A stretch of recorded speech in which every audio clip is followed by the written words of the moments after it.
Hello everyone, welcome to Vassals of Kingsgrave. This is the long-awaited return of the VOK Book Club. This will be number 7, and today we will be discussing The Darkness That Comes Before by R. Scott Bakker, which is the first book of the Prince of Nothing trilogy, and this book originally came out in 2003, and this is the first of 7 books so far, and it's projected to be, I believe, a 9-book series overall. So, my name's Greg, Claudius the Fool on the forums, and joining me today are... Hi, this is Zach, also known as Alias on the forums.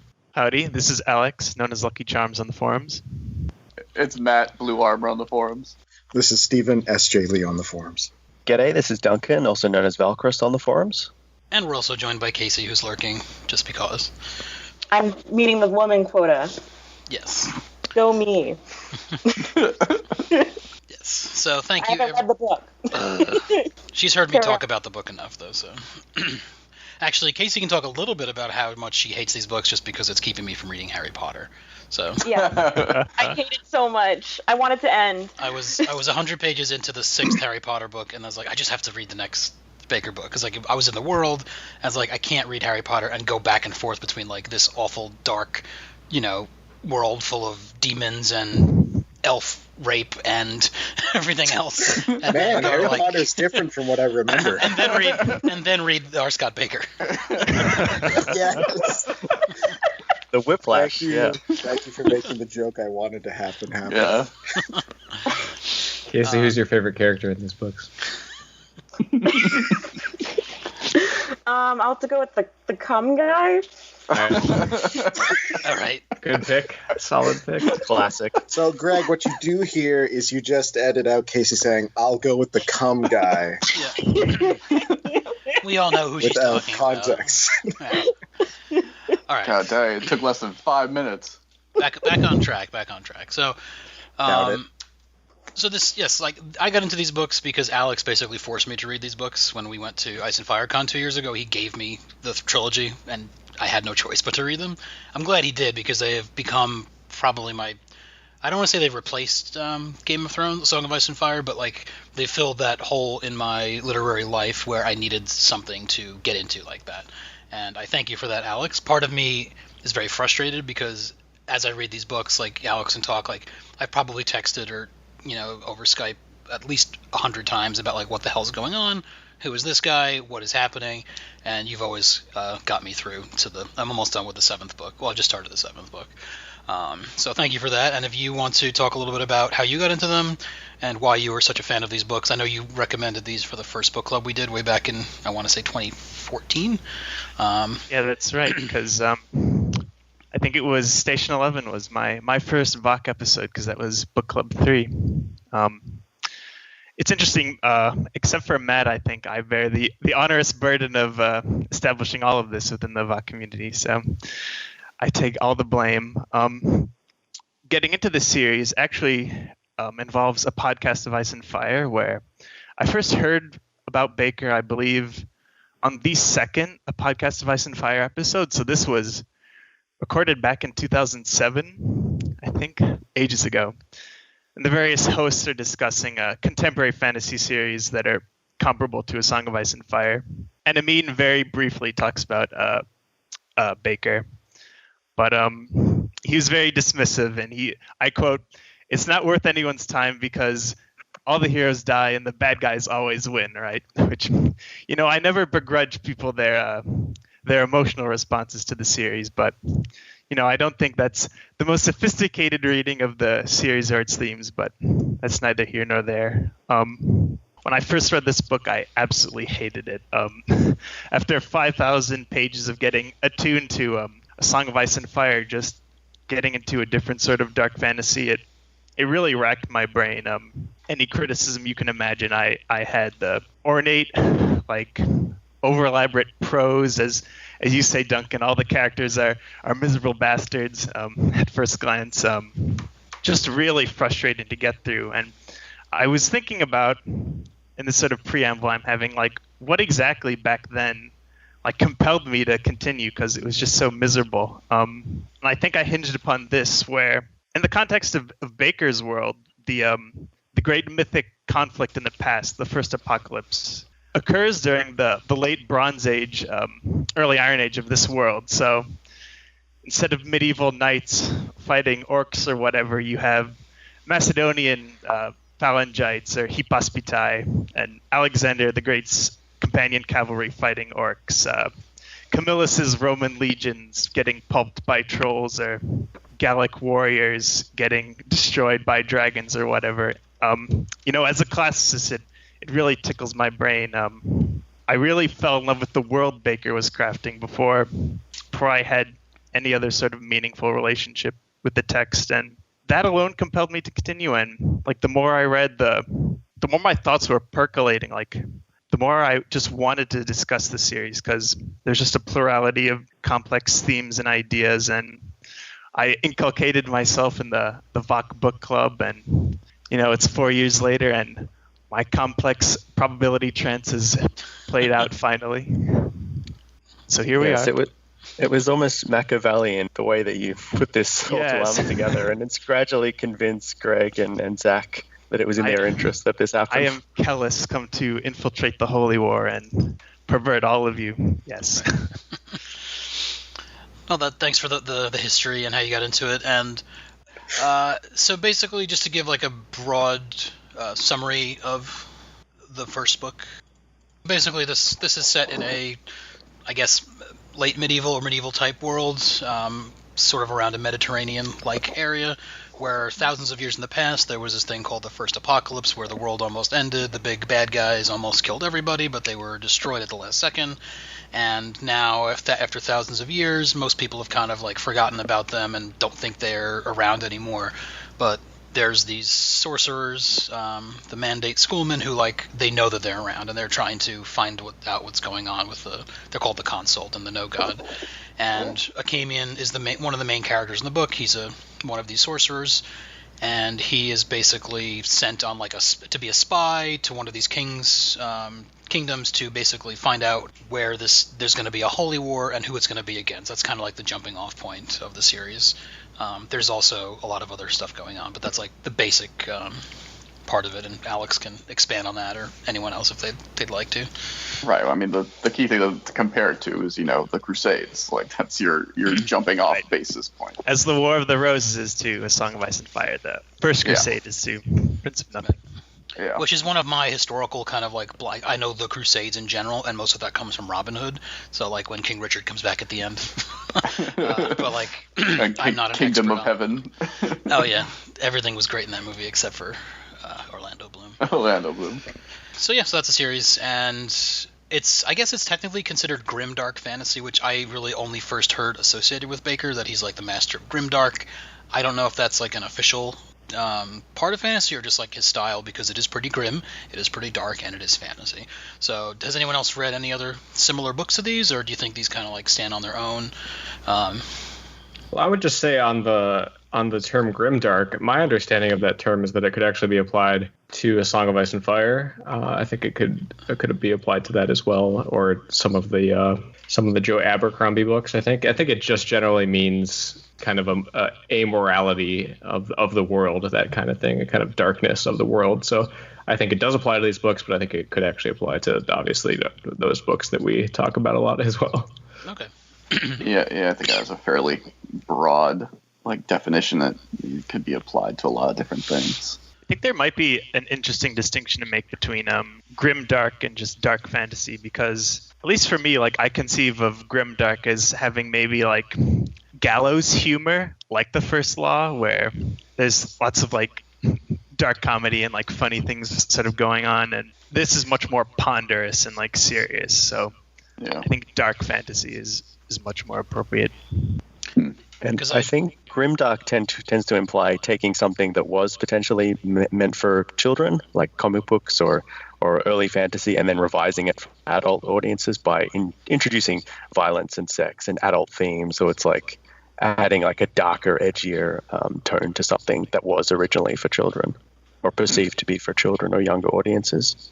Okay. So you could see darker fantasy as revising, the Tolkien sort of Narnia tone of fantasy, and then you get more stuff like Abercrombie and Martin and Bakker, which just has a darker edge and just unpacks a lot of the dark, arcane weirdness of magic, introduces the violence and this sort of gritty, brutal reality that contrasts with the more romantic, nostalgic tone that Tolkien has towards the Middle Ages. That makes sense. So this is, like you had mentioned how Song of Ice and Fire is, postmodern fantasy. Like you would say that this fits into those as well?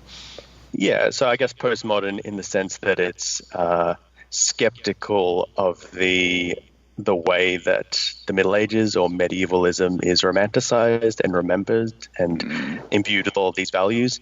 And in many ways, like, people think that speculative fiction, so science fiction, horror, fantasy, came out of the Enlightenment. So it was this urge to, particularly fantasy and horror, this urge to like recapture some of the magic of the pre-Enlightened world. So science had rationalized a lot of things, dispelled a lot of superstition, but we were losing a lot of the meanings that we got out of religion and mythology, and fantasy was a way to try and reconnect with that. I really appreciate your comment, Duncan, about the fantasy genre as the sort of return to the meaningfulness of the world, because Bakker's talked about how he conceives of modern like literary fiction as the struggle to find meaning in a meaningless world where, the progression of science or technology strips the world of its intentionality or whatever. And Bakker has said that with this saga, like, his goal was to write a story about a protagonist struggling to bring meaninglessness to a meaningful world. Kellis is a cipher for modernity, stepping down from his mountain and encountering this world of magic and gods and demons and, That's really interesting. I hadn't thought of that. That's cool. As a person, Bakker is obnoxious. I would agree, actually. but this is a good series. All right, so let's just go around. We'll do our quick ratings. Say a little bit about overall what you liked, what you didn't like, and then we can get into some of the specifics. I'll go last, so we can start with Zach. All right, so like Lewith the Trapper that Kellis first encountered on his way to the Three Seas, I was the first victim of Alex / Kellis on his mission to corrupt us all. I got into these books, again, by Alex's recommendation. I want to say like 2-3 years ago now, about then. It took me about that long to actually read all of them. I have read all of them at this point.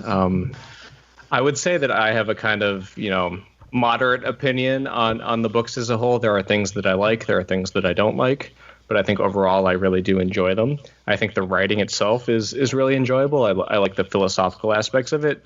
There's an argument to be made that it's kind of overwrought and kind of goes nuts at that end, but I just, on a pure like visceral level, I like the headspace that these books put me in as I'm reading them.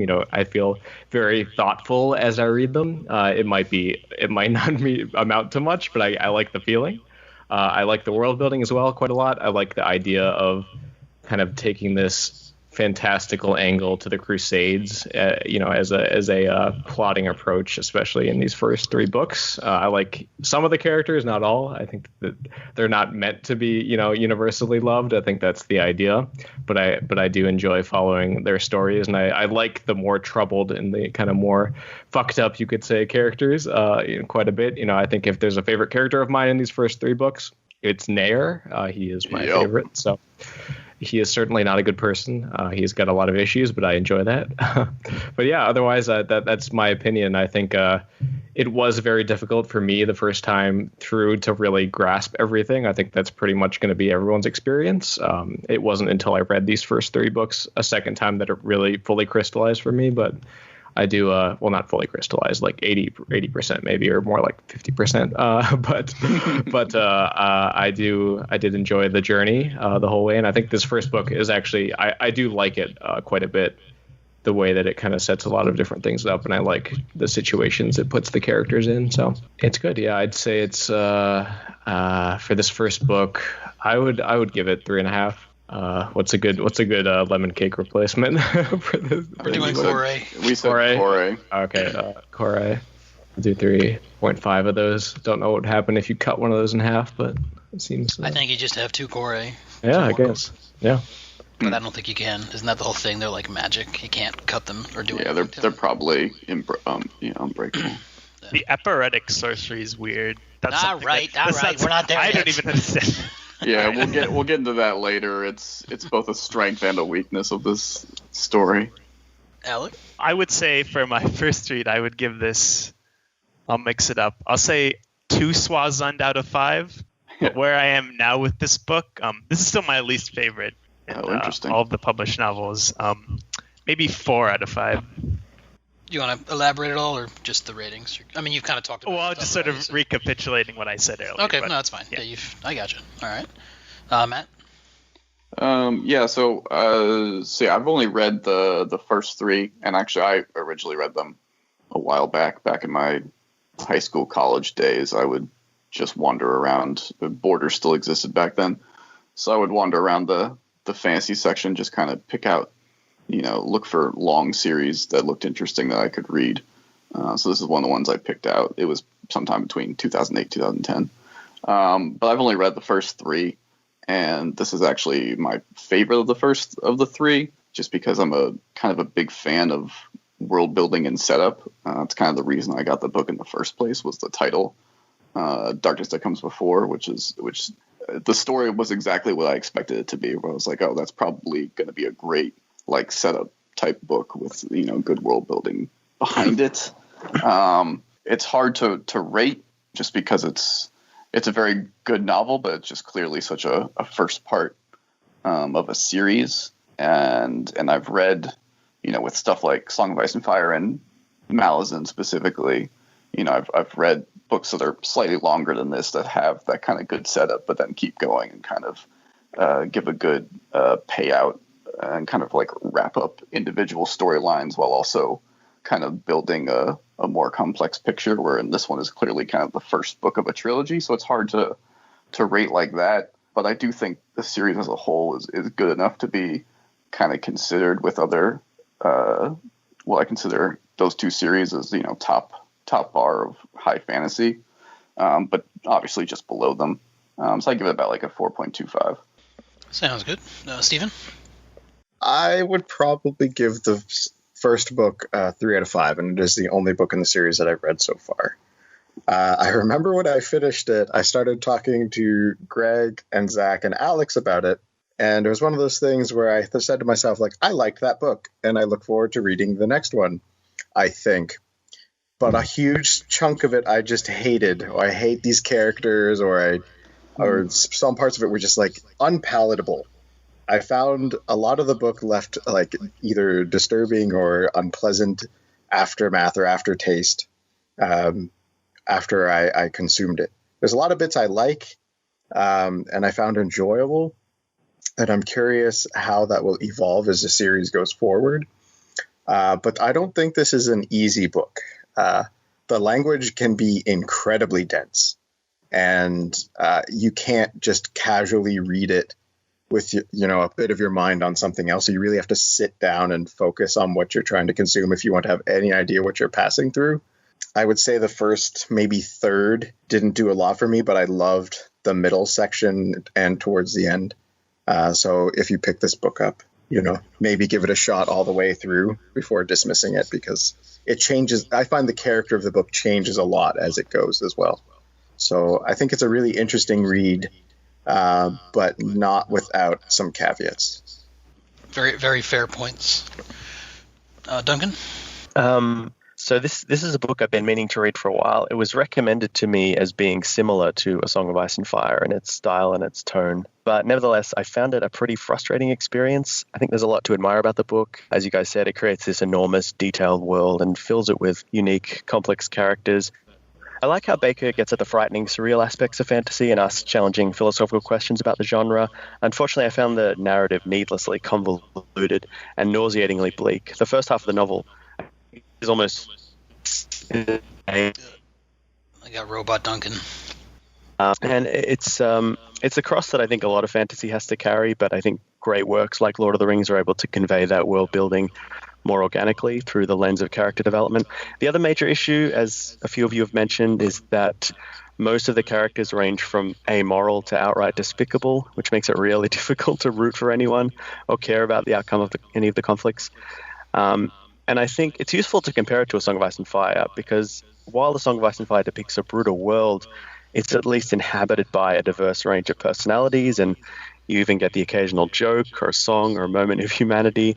Whereas the darkness that comes before, to me, I mean, I compare it to A Song of Ice and Fire if it was told solely from the perspective of characters like Victorian and Melisandre and Jack and Hagar. But I did find the second half of the novel somewhat more engaging, especially as the various characters began interacting with each other, and we learned more about the evil consult. But as a book, it felt more like a prelude than a complete story. So overall, I'd give it 2.5 Cora. That is fair. And we're also joined by Adam. If you'd like to introduce yourself, give your ratings, and jump on in. Hey, it's Adam. John Snow on the forums. Yeah, sorry, joined a little late here. I think, I mean, I'm not going to echo too much what everyone else said because I mostly agree, but I would give it probably a 3 out of 5. Cora, is that what we're doing? And yeah, I mean, there's just it definitely feels like a very long prologue chapter in bits, but I do enjoy most of the writing. I love world building, although some of the world building sometimes is heavy-handed and frustrating, and other times it works great. So I don't know. I'm like halfway into the second book, and so I'm still kind of I don't know. I think it's picking up a little better. I probably will need to go back and read it again because it's not an easy read at all. But overall, I'm just curious where it's going, not knowing really anything about the series. So I've enjoyed it, even if I don't really enjoy too many of the characters. But yeah, as far as like uncomfortable sex scene writing, I think he's got George beat. Oh, yes, he does. Yeah, so, like, not to say the same things everyone said, but, like, it was for me very tough to get into. The writing was enjoyable, like, beautiful prose, turn of phrase, especially describing, like, the battles and the stuff in the past and Acamian's dreams. But for me, like, I don't know if I didn't have Zach and Alex where I could just, like, text, be like, what the hell just happened, and to get a response. Like, I can see, like, Duncan, if you didn't have someone to do that, you'd be like, what the hell's going, you know, like, not so much what's going on, but, like, I don't understand what's, like, why is this happening? And basically, once I did that a couple times, like, all right, I kind of get what's going on. But there were big parts in pretty much every book, maybe not so much the later books, but like this series where major things happened and I either missed it or it made me feel stupid. I was like, I must have missed a major thing, and like, what happened? And then Alex would be like, oh yeah, this happened. I was like, and then there's like a word or like one sentence like that I missed. A lot of the time that's in Kellis's, you know, big, you know, peon, you know, when he's going on and on about the, you know, the Dunyain and the Absolute and all the philosophical stuff. You know, I kind of had the same thing in Dune when I read Dune, where it's like I just want the story and I don't get lost in the philosophy and the religion, you know. But for me, like, Acamian, I think, was my favorite character. I liked getting Knaer's battle scene, like his introduction at like the Battle of Keith, I think it was, you know, and like you get to see the sorcerers for the first time and the Kore and like what they do. I remember reading that, like where I was on the beach reading that, and like I stayed there for like 3 hours. I was like, oh my god, I can't, this is great. Like that's where it clicked for me, was that battle. But it was a tough start, but I'm definitely glad I stuck with it. And I love the world.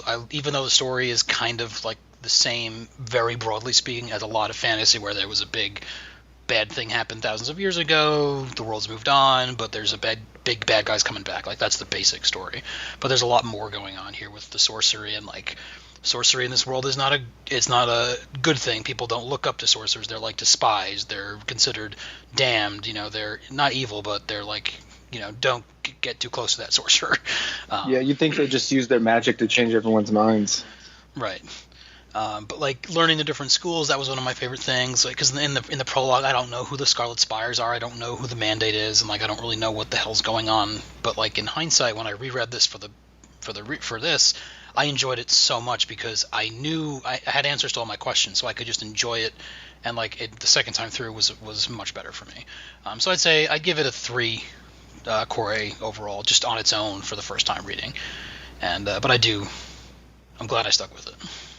Okay, so we kind of talked about Grimdark, and we just talk a little bit about the characters and the different kind of groups. So we have Kellis, who is part of the Dunyain, who are this kind of monastic, hardcore warrior monks. Not really warrior monks, but monks that are kind of like cut off from the world for 2,000 years, kind of like doing their own thing. They're in the far north of the world, which is where all the bad stuff happened. Everyone thinks no one's alive up there anymore. And then you have the Three Seas, which is way in the southeast, which is kind of like the Mediterranean with all these kingdoms and empires around it that have been battling each other for thousands of years. And into that you have all the different schools. Like all the sorcerers are called schools. There's the Mandate, there's the Scarlet Spires. And then, Alex, you might want to talk a little bit about just like the political factions, like how we basically kind of have like a Christians and Muslim empire with the Inrithi and the Phantom a little bit. Just to yes, we have these pretty straightforward analogs to various political actors in the First Crusade. Perhaps one maybe criticism of this series is that Bakker is sometimes too slavishly devoted to like replicating the narrative beats of the Crusade, whereas George, he mixes and matches between the War of the Roses or the 100 Years War, whatever is his fancy. Yes, you have the Nansar Empire, who the Byzantines, who've been fighting the Seljuk Turks, basically, is the equivalent of the fantasy Muslims are trying to conquer the rest of the Three Seas. Maybe before I continue, this is another positive thing I forgot to mention. Something that also struck me, that I appreciated, was that this is not a rote analog of medieval Europe, or medieval England, I should say, in a fantasy series, that the majority of the characters are people of color, and that you could probably count on one hand the number of white characters. And it's just refreshing in this sort of really complex fantasy series. You never see it where the Middle East or East India is like the epicenter of all the events that are happening. That's a good point, especially with the names too. Even the whole naming system is, house name first and then your personal name second, which is the opposite of everything we usually see. We did an episode of a podcast of Ice and Fire on Orientalism in A Song of Ice and Fire, and Zach made the point that a lot of fantasy sticks to this template, and it was kind of established by Tolkien, of Eurocentrism and Western civilization looking out to this far eastern menace.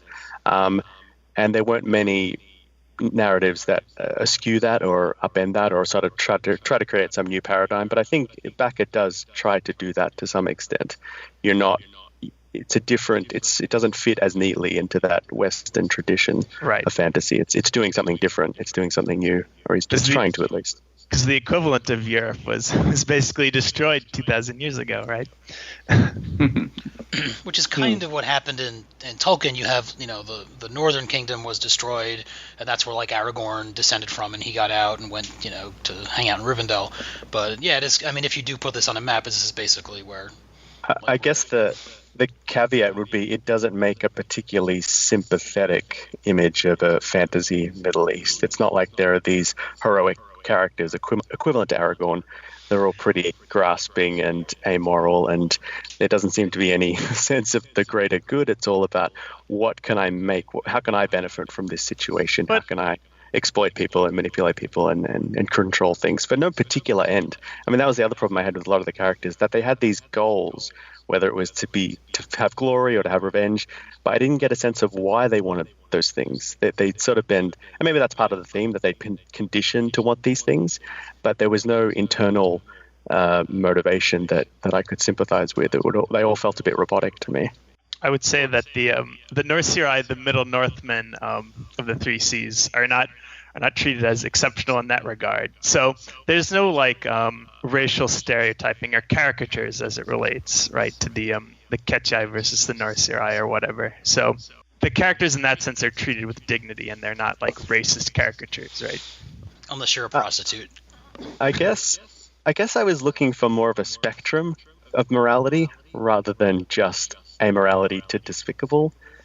We need to not look at the Middle Ages with rose-colored glasses, but there are still laughter and songs and color, and I guess that's what I appreciated about A Song of Ice and Fire, that he was subverting the tropes, but also there's a complexity, and the characters change. I didn't get a sense that any of these characters changed over the course of the novel. There was no arc. They were heading towards this thing with hellbent fury, but they never actually arrived there. I guess the Kinnear guy got a bit more insane, but that was about it. Yeah, but this is literally book 1 of 7 or 9 or 10, so the whole book is a prologue to what comes later. This is just what comes before. But that's a fair argument, because if you're picking this book up and you're this is just a slow build, and for me, one of I know Alex loved it, but like the whole section where Nair and Kellis are riding across the steppe, and he's like messing with him. He's trying to get all the information out of him, and then he's going to kill him, but he doesn't kill him. And then Serway and all that happens. Like, I had no fucking idea what was happening. Like, when he went on those long italicized, talks in his head, or even with Nair, because like Nair has the whole, like, he's seen this before with Kellis's father when Moangus did all this to him, but like even as a reader, I don't feel like that was explained, and it was in bits and pieces. Like, it was, and, for me, like, I need to be told. Like, I consider myself a critical reader. I'm not as maybe the perfect reader as everyone else, but like, I just need the minimum of information, because if you don't have that, I feel like you're going to start assuming things, and that happened with me, where I would assume something and be like, oh, I was wrong. It's like I was that whole 20 minutes I was thinking about this. I was like, that wasn't even happening. We're D&D to just tell us what's going on. I kind of felt a bit of that it was too convoluted and too complicated, and I couldn't keep track of all the places and pronouns.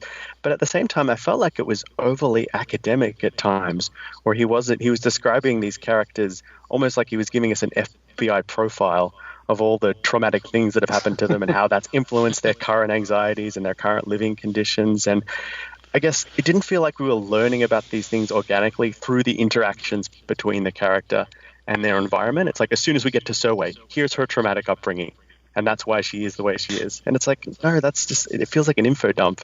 It doesn't feel right. I don't know, it feels so cold and clinical, and the tone just has no warmth or humanity to it. And I don't mean to be too harsh. That was just one aspect I didn't like. There's plenty of things I love about it, but it's just the writing just really got to me at times. I would agree it's with weird you. because I both loved and hated that at the same time, right? Like, sometimes I was just really annoyed, as you say, but a lot of times I was like, no, I really enjoy this writing, even if maybe it's a little beating me over the head with it. Like, I actually enjoy the way he writes, and I don't know, maybe that kind of made up for it for me a little bit. But and it makes sense for Kellis to see the world through that cold, unfeeling lens, but it felt like it was every character that was like that. Right. I would agree with you, Duncan.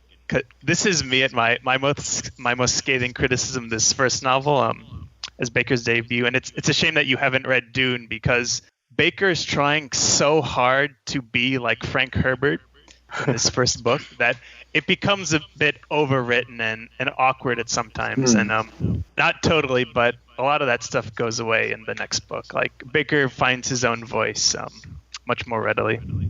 When it comes to like over-explaining the characters' like emotional states, and you've like this brief like meeting in the Endymion Heights might be 10 pages where it only took a couple of minutes or whatever. And sometimes the writing is beautiful, and you almost have to stop to admire the skill of language, the way he describes various horrific moments. The scene where Esme encounters that demon creature. Everything with the console just sends shivers down my spine. I love all that stuff where he's mixing in this strange, horrific element of fantasy, that arcane, the idea of magic as something dangerous, and that's why people are afraid of it. That was all great and skin-crawling and Lovecraftian, but it was more just to me, I need a character that I can root for and sympathize with. That's why I care about all of this world building. That's the only reason I care about the world, is because a character that I sympathize with exists within it. Yeah. Well, for me, the consult scenes were my favorite scenes, because it was like, I'm going to get some information now. And like, even though it's a little black bird jacking off another demon creature, I'm like, oh, I'm getting answers, because it might just be a sentence, or it might be, but they're talking about what's going on, and who their spies are in this other camp and stuff like that. And I love that stuff. And then once the skin spies come into it, then it's like Battlestar Galactica. You're like, who's this Cylon? It's like, could be anybody. And I really like that. That was where the use of point of view chapters really worked, because you get a small amount, a limited information for each character. And then when you encounter the skin spies, characters that seem relatively normal, once it suddenly switches to their point of view, you realize this completely other sinister present that exists in this world. So I thought that added a lot of richness to the story that up until that point I was struggling with. Yeah, there are not insignificant amount of secondary and tertiary characters kicking around in the background who are actually skin spies. So, and it's something that makes it similar to A Song of Ice and Fire as like post-Tolkien, not just post-Tolkien in the sense that it's revising our perceptions of medieval society, but also this idea that it takes place further along in a society. It's a society that magic has faded away and is treated as dark and forbidding and mythical and no longer real. It takes place in the wake of the fall of this great civilization, these great disasters, but that's now slowly creeping back into the world, not as something magical and useful as it is perhaps in Narnia or Tolkien, but as something really both powerful and dangerous. Yeah, I'll just say on the point about that you mentioned, Duncan, about the characters being static. There is something that I think this book does that I do enjoy, and I think that I find relatable, and I find very true to life and very human, is the sort of struggle to change. You know, these characters want to change their circumstances. They want to change who they are. And I do feel that with many characters. I feel that with Esmond. I feel that very much so with Akami. And I think that is something that I do enjoy in books. You know, it's very hard to change who you are. It's very hard to wrestle with the kind of person, the kind of identity that you have, and trying to move past that. And I think this book does capture that. I do find that very sympathetic. You know, I am less harsh on that aspect of the book in general, so that's part of it. I do actually think that there are things that are sympathetic by these characters. Kind of, I do find those traumas, those things in their life, something that I sympathize with and get into, and that struggle I get into as well. And then it's true, it doesn't happen as much in this book, but they do go through changes, and it does happen afterwards. So as far as that goes, I think there is movement. They're not stuck in their ways forever. Yeah, and I'm also more forgiving of lack of character development, just in general, and kind of what I like to read within the fantasy genre, where if, like, the story is intricate and interesting enough for me, I kind of pay more attention to that than I do to whether or not, like, characters are changing. Also, in this particular book, a lot of the main characters are, pretty old. In comparison to Song of Ice and Fire, where we have a lot of young kids. So I think they're much more set in their ways at the onset, which I think has part way to do with it. And that also makes me, more forgiving of their stubbornness. And as for, like, Duncan, you had said how, like, they're basically all amoral, and, like, I just have to keep in mind, like, who we're actually following. You're following, corrupt lords and, like, soldiers and these people who have been, they're set in their ways. Like, they're not, I guess Esmond is the really only one who's, like, evolving over the course of the story. But that's like, true. It's not surprising to me that, like, the ruler of the Nancer Empire is a devious, conniving guy who's trying to do the best for his house, and his nephew Confus, who's one of my favorite characters. Like, I would not want to hang out with him in life, but, like, I'd probably want him to, like, lead my army, Yeah. But, like, I love Confus because he is so caught up in himself, but also he does, like, see through a lot of people too. And if you keep reading, you will. I mean, all the characters do evolve. How old is Akami? And that's something I didn't 40, pick up. Right? Like 35, 40. For some reason, I was thinking he was, like, into his 50s or something. He's But, 47 at the beginning of this novel. Okay. 47? Oh, geez, he must be. Oh, Yeah, and Because a few things in there, I was like, is he like retirement age, or, like, a few things they mentioned, and then I was like, no, it doesn't seem like he could be that old. he does have a beard. I wasn't sure if like maybe the magic, like, these people live longer and don't age as much or something. I don't know. Well, there is that one. Was The it Chanv? Yes. Which is like the blue stuff from Dune.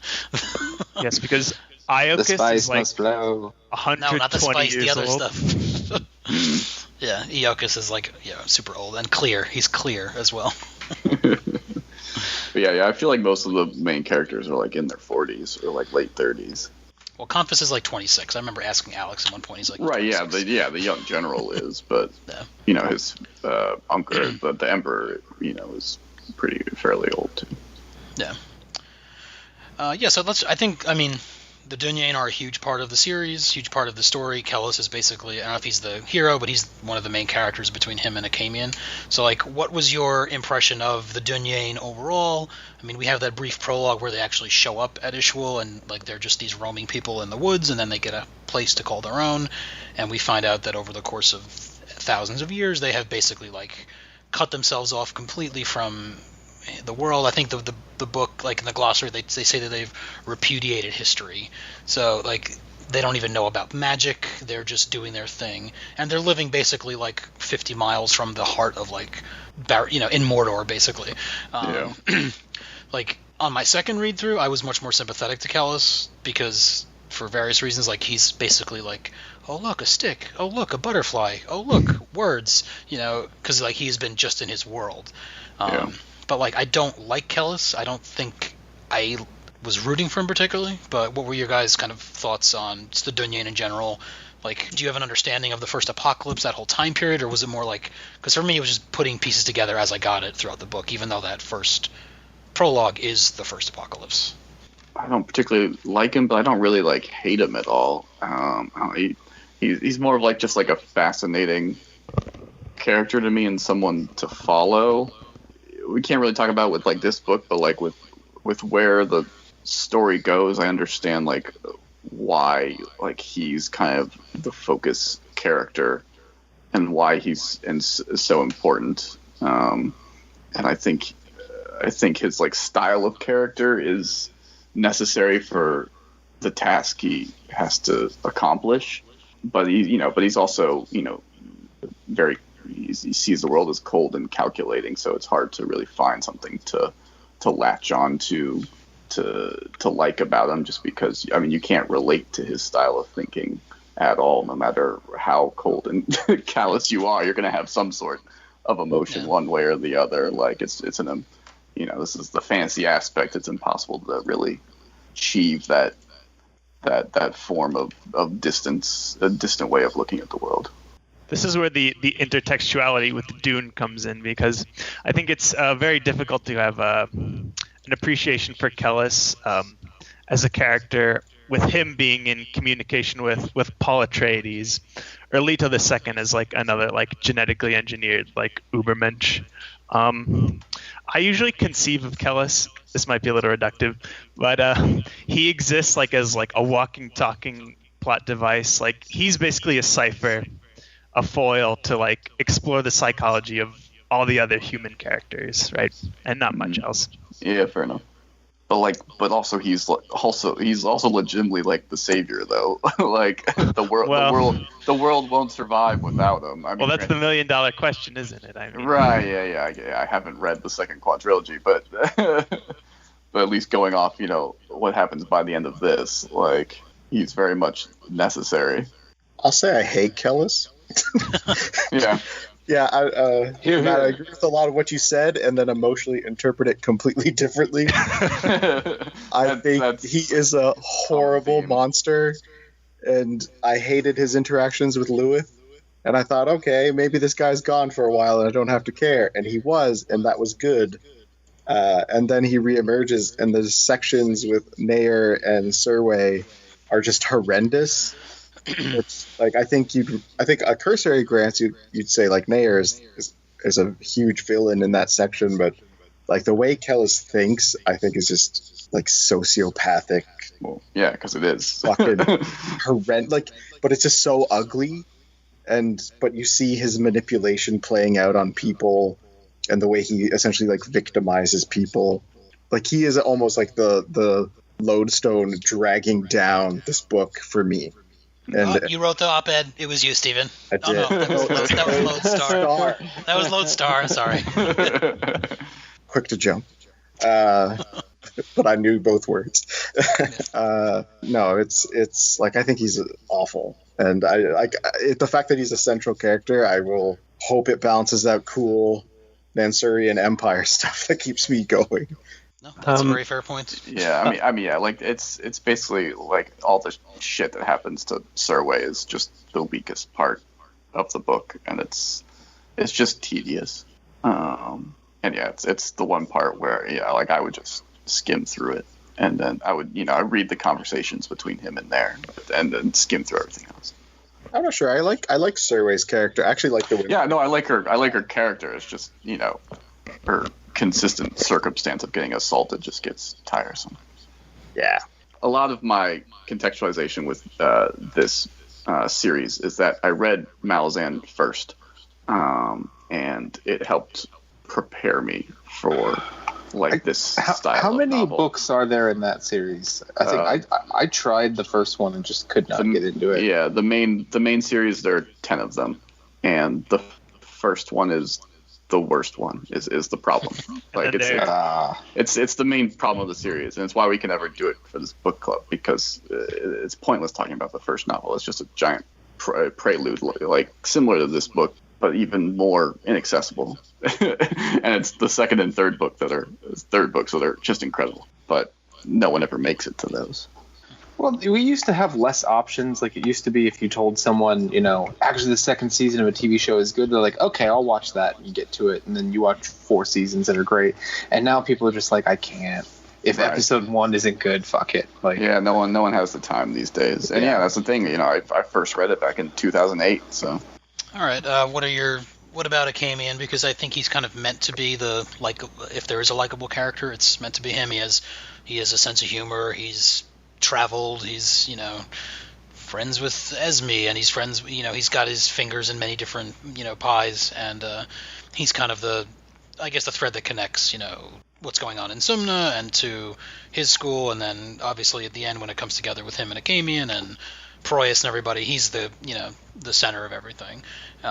For me, I liked him, but it was more just about getting information, And for me, my favorite parts are just his dreams of what happened in the first apocalypse, and just the mandate, finding out that they're basically, even though they sent him to Momen to spy on Mythonet, like they already knew kind of what was going to happen, but it was like a test for him to see if he was still loyal, which I kind of didn't like. But that was necessary for the story. Yeah, no, I mean he's the classic entry point. It's why the whole first section of the novel just focuses on him. Is that how even the massive sprawling fantasy sagas usually start the first 100, 200 pages with one singular character to kind of help ease you into the world. And so yeah, he does a good job with that. And yeah, and overall he's one of the more likable characters. I mean, the only thing annoys me is his like the concept of his relationship with Esme is so goddamn frustrating and annoying. But I like their two characters a lot individually, but it's just like their constant like drama back and forth can get tiresome as well. I think it's interesting that our fantasy like archetypal wizard mentor in the style of Gandalf or what have you is defined by all his insecurities and like self-esteem issues that are weighing him down, where this sort of character is usually defined by their confidence and they're in the know and their ability to like plan and help their youthful protagonist succeed or what have you. Yeah, no, it's one of those things where yeah, like having someone be, you don't want them to be consistently confident and be a Mary Sue, but I feel like sometimes he swings too much in the other direction, where it's just like you don't want a character to be so just goddamn indecisive like about his actions. You need a balance of both. In this first book, yes, certainly I would agree with you. Akamian does quite a bit of whining, but I think that maybe more starkly contrasts with things that'll happen later. Yeah, we can't say more. Right. We can just talk about sorcery a little bit, just because I felt like it was handled very differently than a lot of other series. So, like, for me, I like fantasies that it's not just wave a magic wand and, like, you do a spell. Like, there's either a price to be paid or, like, there's something. And this has that to, like, a 10th degree where even though they can do it, like, in this world, certain people have what's called the sight or the what's it called, Alex? The few. The few can see like if you have the ability to do magic, I guess. Which for humans is completely random, but for non-men is genetically heritable. Okay, we can talk about non-men. I didn't know that. Yeah, the non-men have not come up much. Yeah, well, they will. Those are the hobbits, we agreed, right? No, they are not hobbits. Hobbits come much later.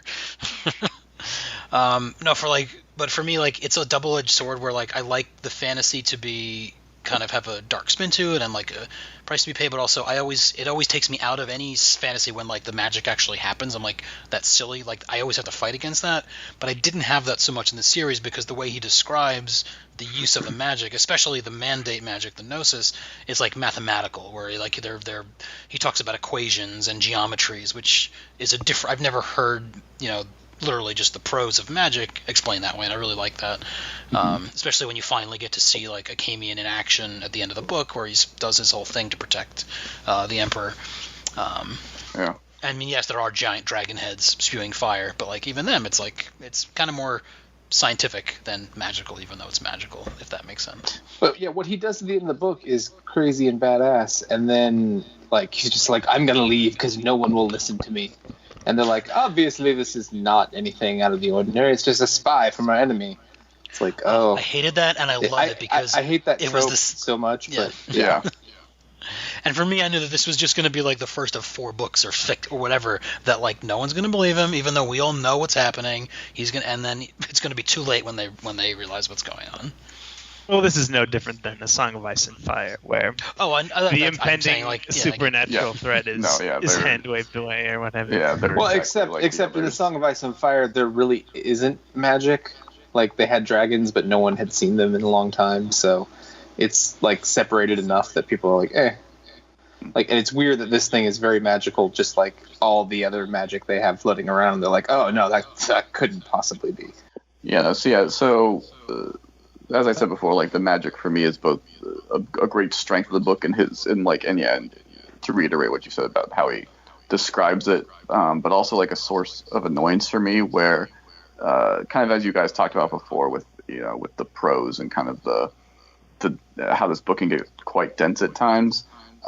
So that actually doesn't bother me. Like and it goes back to Malazan is equally as dense, so I was used to it, so it didn't bother me as much.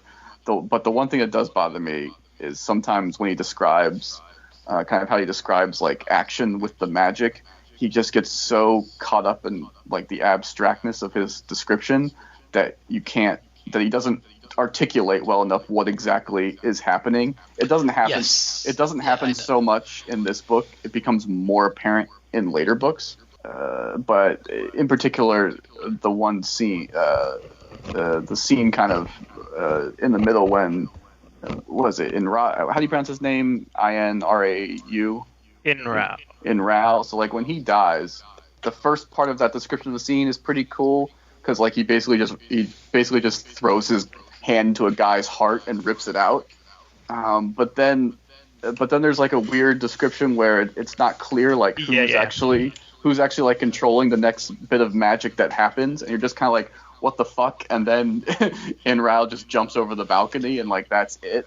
It's like this thing where it's like it's described like hooks of light come out of Aurang's mouth, and like then he like freezes Inrau in midair. Like, okay. Yeah, I know exactly what you're talking about. Right, yeah, and it's just like I couldn't tell like, I couldn't tell what was happening to then Inrau at that point, and I was just like, well, what the fuck?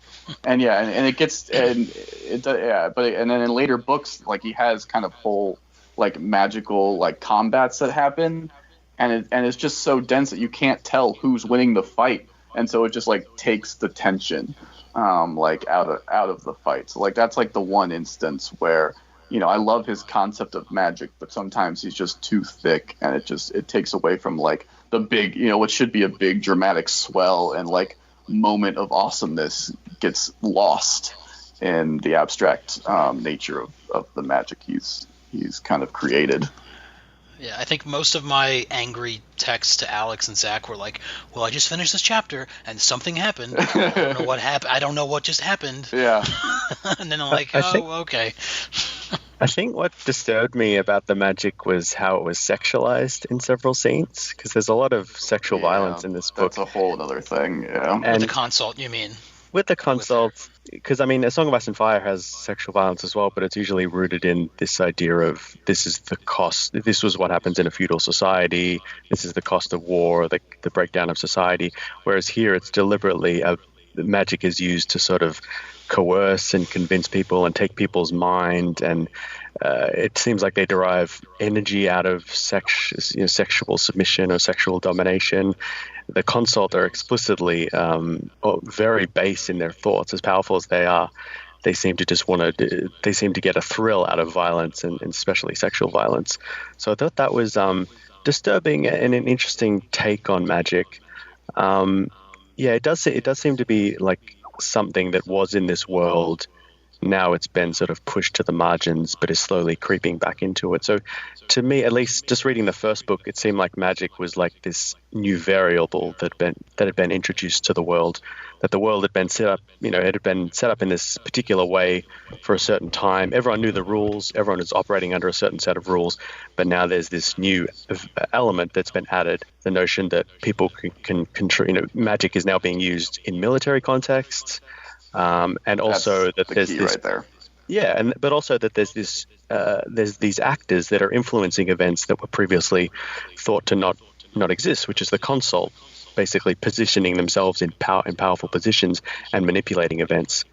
So it's like the context of the world, the context of events and reality is suddenly shifted or suddenly revealed to not be the way it was. That there's this new puppet master pulling the strings, and the strings are now becoming knowable or appearing before us. Yeah, I got that with the console, but for me, I never got I had the impression that pretty much throughout the thousands of years of history that's been going on, like magic has always been a huge part of military, political stuff, because it's like the Empire has their own magicians, the Phantom have their magicians, every like noble people have some sort of sorcerers attached to them. Right, I didn't think that was new, or do you mean new like in the 3 Cs recently, or because even in Acamian's Dreams you have like Siswatha and his whole school was like using magic against.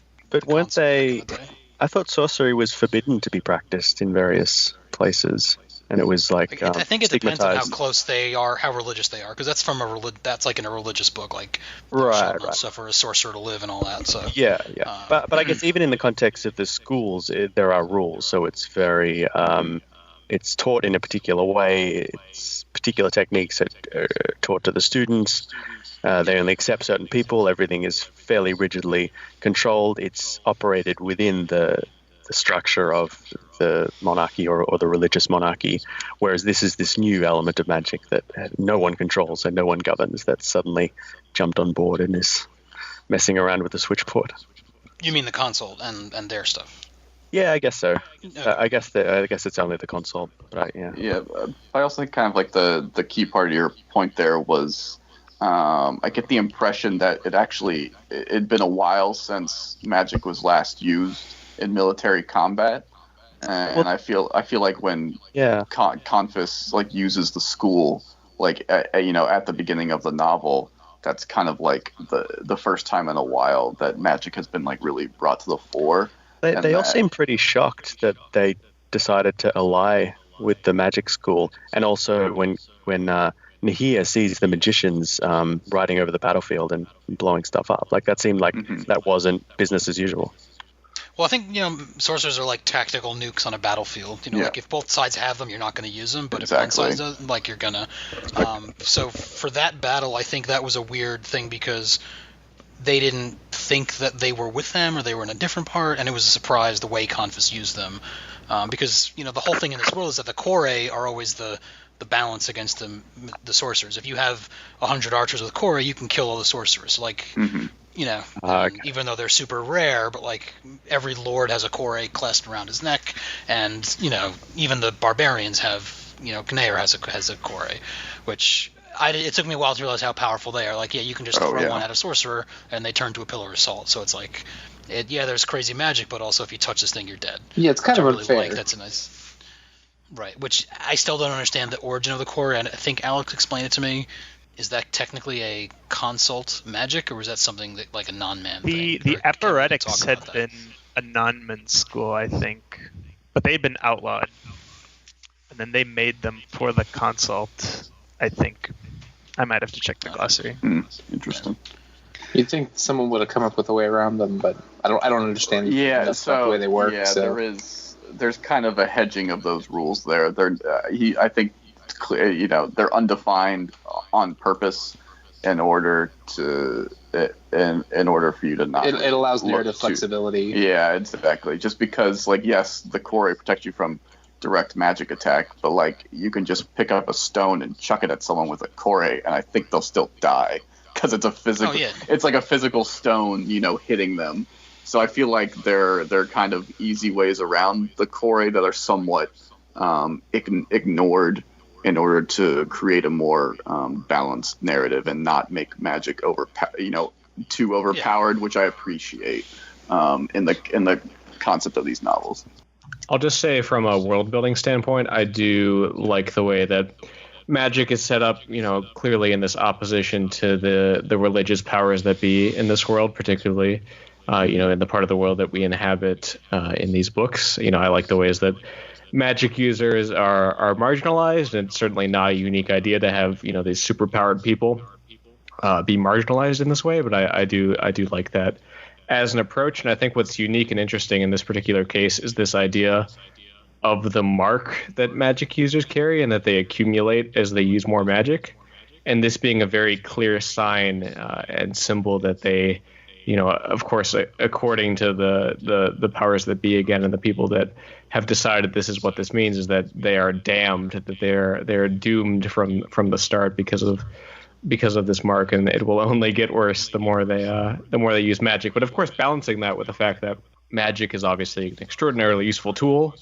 that these powers would like to have on their side, and the tension that kind of creates, I find all very, very compelling.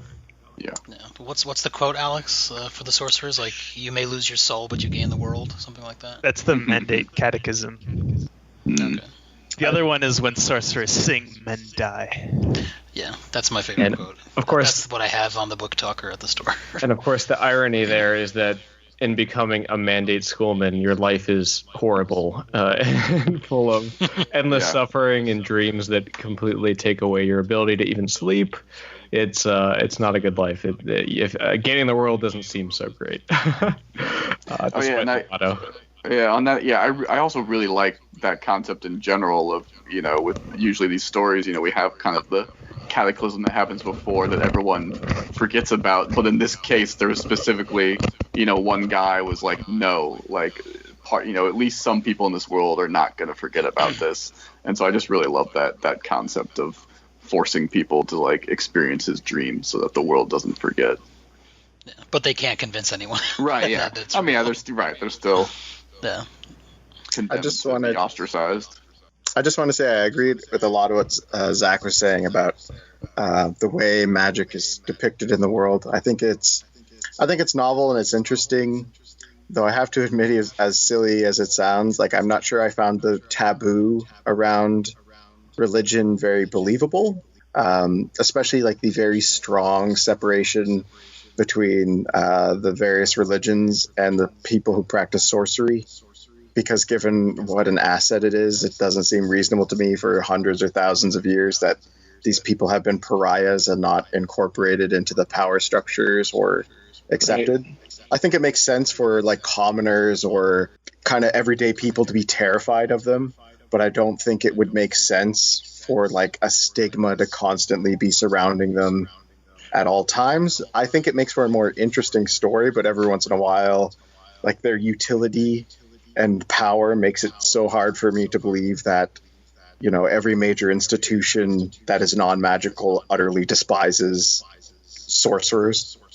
So actually, I would kind of disagree there, just because I think he provides like two clear examples of how they're integrated, and also showing the reason why they're despised. Because with the Scarlet Spires, they just completely control the government of the region they have, and in the case of the Emperor, he controls them.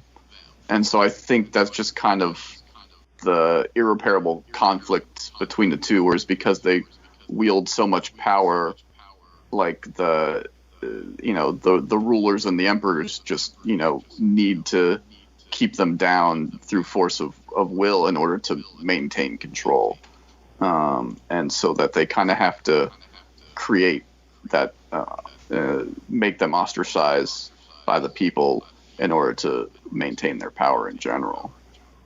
There's also a political alliance between the Mandate and Conria, which is why Atrempus is like held in trust for the Conrians, and then Acamian is serving as the prince's tutor, right? Oh, right. So all these powerful kingdom institutions, they're trying to woo these scholastic institutions because they are so powerful, especially the Mandate because of the Gnosis. Yeah, just like the innate hypocrisy of that and the way they are integrated in some ways, it seems odd, like how much it's repeated over and over again, that like these people are horrible and we all hate them. We rely on them deeply and they are constantly trying to win their favor. Yeah. But that's like a realistic view of what actually happened in the Middle Ages, in the Renaissance, like in regards to religion, where the popes, like, yes, they were the popes, but they had families and they cheated and they had wives and they had like it was all like, yeah, we're the popes, or yeah, like, yes, we all agree that this is how things are, but like none of these noble houses were like 100% devoted and believed most of the stuff that they said they believed. Even that's very true. They did perceive it, people saw them that way as they were very pious rulers, but like you get to the heart of it and like, yeah, there was a lot of other stuff going on. I mean, you can get away with a lot when you don't have like social media or like a literate population. I don't know. You can get away I just read with the a Da lot Vinci with biography. social media. This is true. Yeah. Yeah, and I'll just say too that I also like the sort of interpersonal dynamics that creates. I think the most notable, right, is the relationship between Acamian and his lifelong friend Zynemus, who is extremely devout, as we see in these books, but he still considers Acamian a friend. And there's that kind of constant tension between his very steadfast beliefs and his personal friendship with this person. Yeah, there's a character we like. Scenes, the campfires. Yeah. I mean that's I like Zin. Yeah. Maybe we should talk about Esmenet a little bit, because she is. I mean, Serway she comes in later in the story and she is a POV character, but Esmenet is one of the major characters. Yeah, Serway is more. And I didn't think she was going to be the way, because like she's introduced through Acamian and then she kind of goes away and then she pops back up. I was very pleased to like, oh, we're gonna get an Esmenet POV. Isn't part 3 called The Harlot? Yep. Yeah, but I don't remember the section titles. Oh man, that's so important. You got the section titles and like the quotes before each chapter. Oh, I love that. Oh yeah, I don't remember one of those fucking quotes. Man, that's another Malazan like leftover. Like I love that style of stuff. I mean, this book was actually written by the Princess Irulan. I know that. That's all in that world. I'm such a sucker for that shit. I love when there's in text. I like it, but I don't remember. I remember something like Dune. I mean, I read Dune when I was in college, and like I remember all those quotes and stuff. So yeah, Dune. Those quotes stuck with me, but like I don't remember except for like some of these. But before we move to Esmenet, I'm actually curious to get people's thoughts on the idea. In those quotes, we do actually get Acamian's account.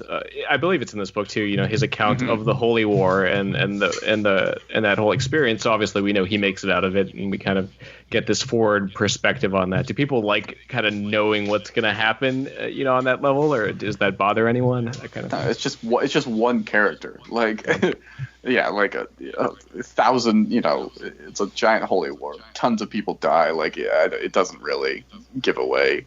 As intricate as this plotting is, it's really difficult to give away stuff with that kind of, simple quote beforehand. And I think it helps because it kind of gives you a hint as to like, what to expect with the chapter to come.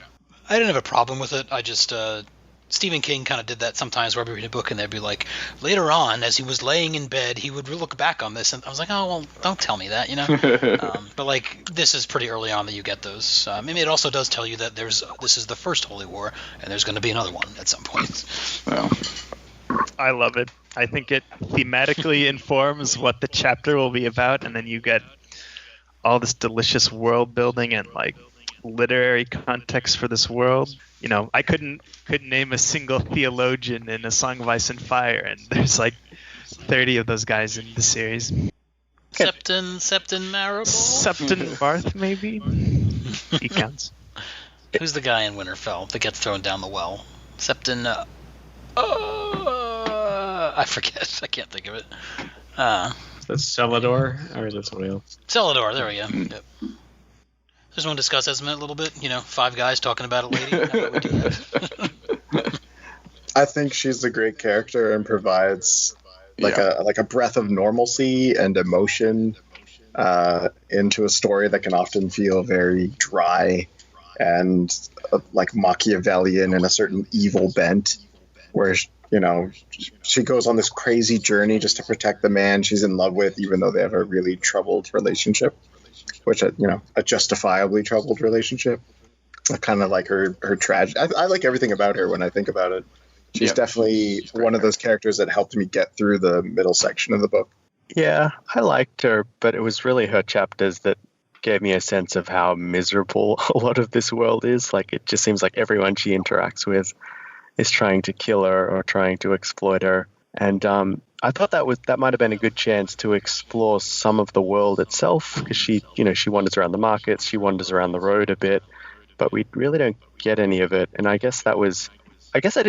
was really wanting a sense of what each place was like. So we got descriptions of the places from on high, but I don't know, I just didn't feel like we got the day-to-day, moments or the experience of what the different kinds of people were like. We get a few people shouting, "I'm going to knife you," or "burn the whore," or whatever, but that's pretty much it. It just, yeah. But no, I do like Esmond. She's definitely, I think, the most sympathetic character, and the one who probably changes or has the most introspection. So she was the one I sort of gravitated towards more. Yeah, I mean, she's kind of like the much needed low cast point of view, whereas many of the other characters are just such major players and kind of above the regular populace that it's one of the, it's understandable, like it's the guy's first set of novels. It's only a 500-page book. I think that's kind of the difference between having a 500-page and like a 1,000-page book, where you can't dive as deep into kind of the small folk and all the intricacies of that as much. And he's tackling a fairly large amount of POV characters, with kind of his first set of novels. That's pretty impressive, but it's still like slightly too small to include enough kind of common folk POVs that we maybe could have used more of, but we at least get some of them with her. Well, correct me if I'm wrong, I mean, without being specifically spoilers to like future POVs, but like we never really get anyone who's not like a major player. It's not like we're gonna get we don't. A soldier in the like all of, especially the battle scenes. It's all from the lord this, and that's a lot of the times we're only told about them right before the battle, that we don't even know them before. Right. And that's stylistically riffing on the Iliad, of course, and these like mythic texts. Right. Yeah. But yes, of course.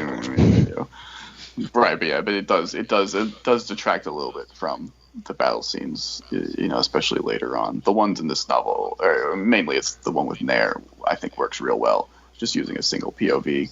But I've read better, and it usually just comes down to having more POVs present, like on the battlefield. I think this book probably could have used more female characters. We get 2 POVs, but they're both sex workers. They're both horrifically abused at various points. We get the queen, I guess, but she's pretty awful. Sexually predatory as well. No. Because I just think the good mother. Yeah. See, I don't know. She reminisces about the wrong things. Yeah, I don't know if that would have. She says she wishes she smothered him in his sleep, and that's a really healthy relationship they have. We get the royal family is so good. There's no healthy relationships in this book. I imagine her played by the Dowager Countess. Yeah, so I picture the dragon queen with the long fingernails for some reason. I just don't think more female POVs would have added much because of the world that he set up, which is just so horrible to like. It doesn't leave many good places for women to find their way, at least in like the upper echelons of things. They can live quiet, uneventful and safe lives, with the common folk, but they're just otherwise in general they're just treated too horribly in like the world that he set up it's a weakness of the story. Yeah, but like Duncan, if that is one of your major like things like going forward, I mean, I think it's safe to say like there will be other major female characters that are not these types of female. Well, never mind. But there are other female POV characters. Yeah, I'm about to say like I haven't read the. Are there more in the quadrilogy? Like I haven't read. Like, yeah, not many more. But there's much better female energy in the second series. Yeah. Sure, I guess it depends on what. Yeah, I mean, I guess it depends on what he wants, what type of story he wants to tell, and I guess it's difficult for me because it didn't feel like it was a complete story. So maybe in the future we'll get, male-female relationships. We'll get a bit more insight into the society. That was the thing. Like, what is this society? It just seemed to rush past in info dumps. But I guess we just assume it's a feudal society in which women are property. But yeah, I'll say that Bakker sort of he abhors the historically accurate like response to paper over this kind of stuff, and he's gone on the record of saying that the Three Seas is not historically accurate in this regard. That he intentionally, very much so, made the gender politics much more oppressive and regressive than either the classical period that I'm familiar with, or even the Middle Ages. There's very important figure in the First Crusade is Anna Komnena, who's the daughter of Emperor Alexius, who's a very important figure, very, very intelligent and erudite and well-read aristocrat. She writes the histories of her father's reign in the Alexiad, a very important document for studying the First Crusade. And there's no analog for that figure at all. There's erasure of these sort of female characters historically. Does he give a reason for, changing or erasing various figures? My insufferable answer to you, Duncan, would be that this is to contrast the feminist revolution that's going to happen in this world. Okay. And so another thing, Duncan, like for me, a lot of the things that I was like focused on in this first series, like comparing to the Crusades or like the geopolitical, like there's so much new stuff happens in later books that like at one point I remember texting Al, or he said to me like, oh, remember when this was just about the Crusades? Like it goes, this is you can't underestimate how much of this is just the tip of the iceberg, and that's a good thing and it's a bad thing, because this book on its own, if there was never book 2, it'd be like, what the hell was the point of it? Because there's no real resolution. Yeah. Like there's no battle. There's the one battle, but the only battle we hear aside from like the Nair battle, which is cool, it was like after it happens in like a weird omnipresent chapter. Yeah, I get that, and Lord of the Rings is about a war between good and evil, so it's not about the society itself. It's not about the relationship between kings and queens, so that's not necessarily going to be its focus. And this is about a holy war that isn't necessarily going to have a lot of female characters doing the fighting. Yeah. But it just seemed like he went out of his way to exclude women from the story, and the one or two women he does have, he mercilessly places in horrible situations. And maybe that has a purpose that's gonna reveal itself in future books. But he doesn't seem to be doing anything. He's made that decision, but it doesn't seem to have any purpose. No, that's fair, because that doesn't happen in these books. But like one thing I'll say about Esme is like her.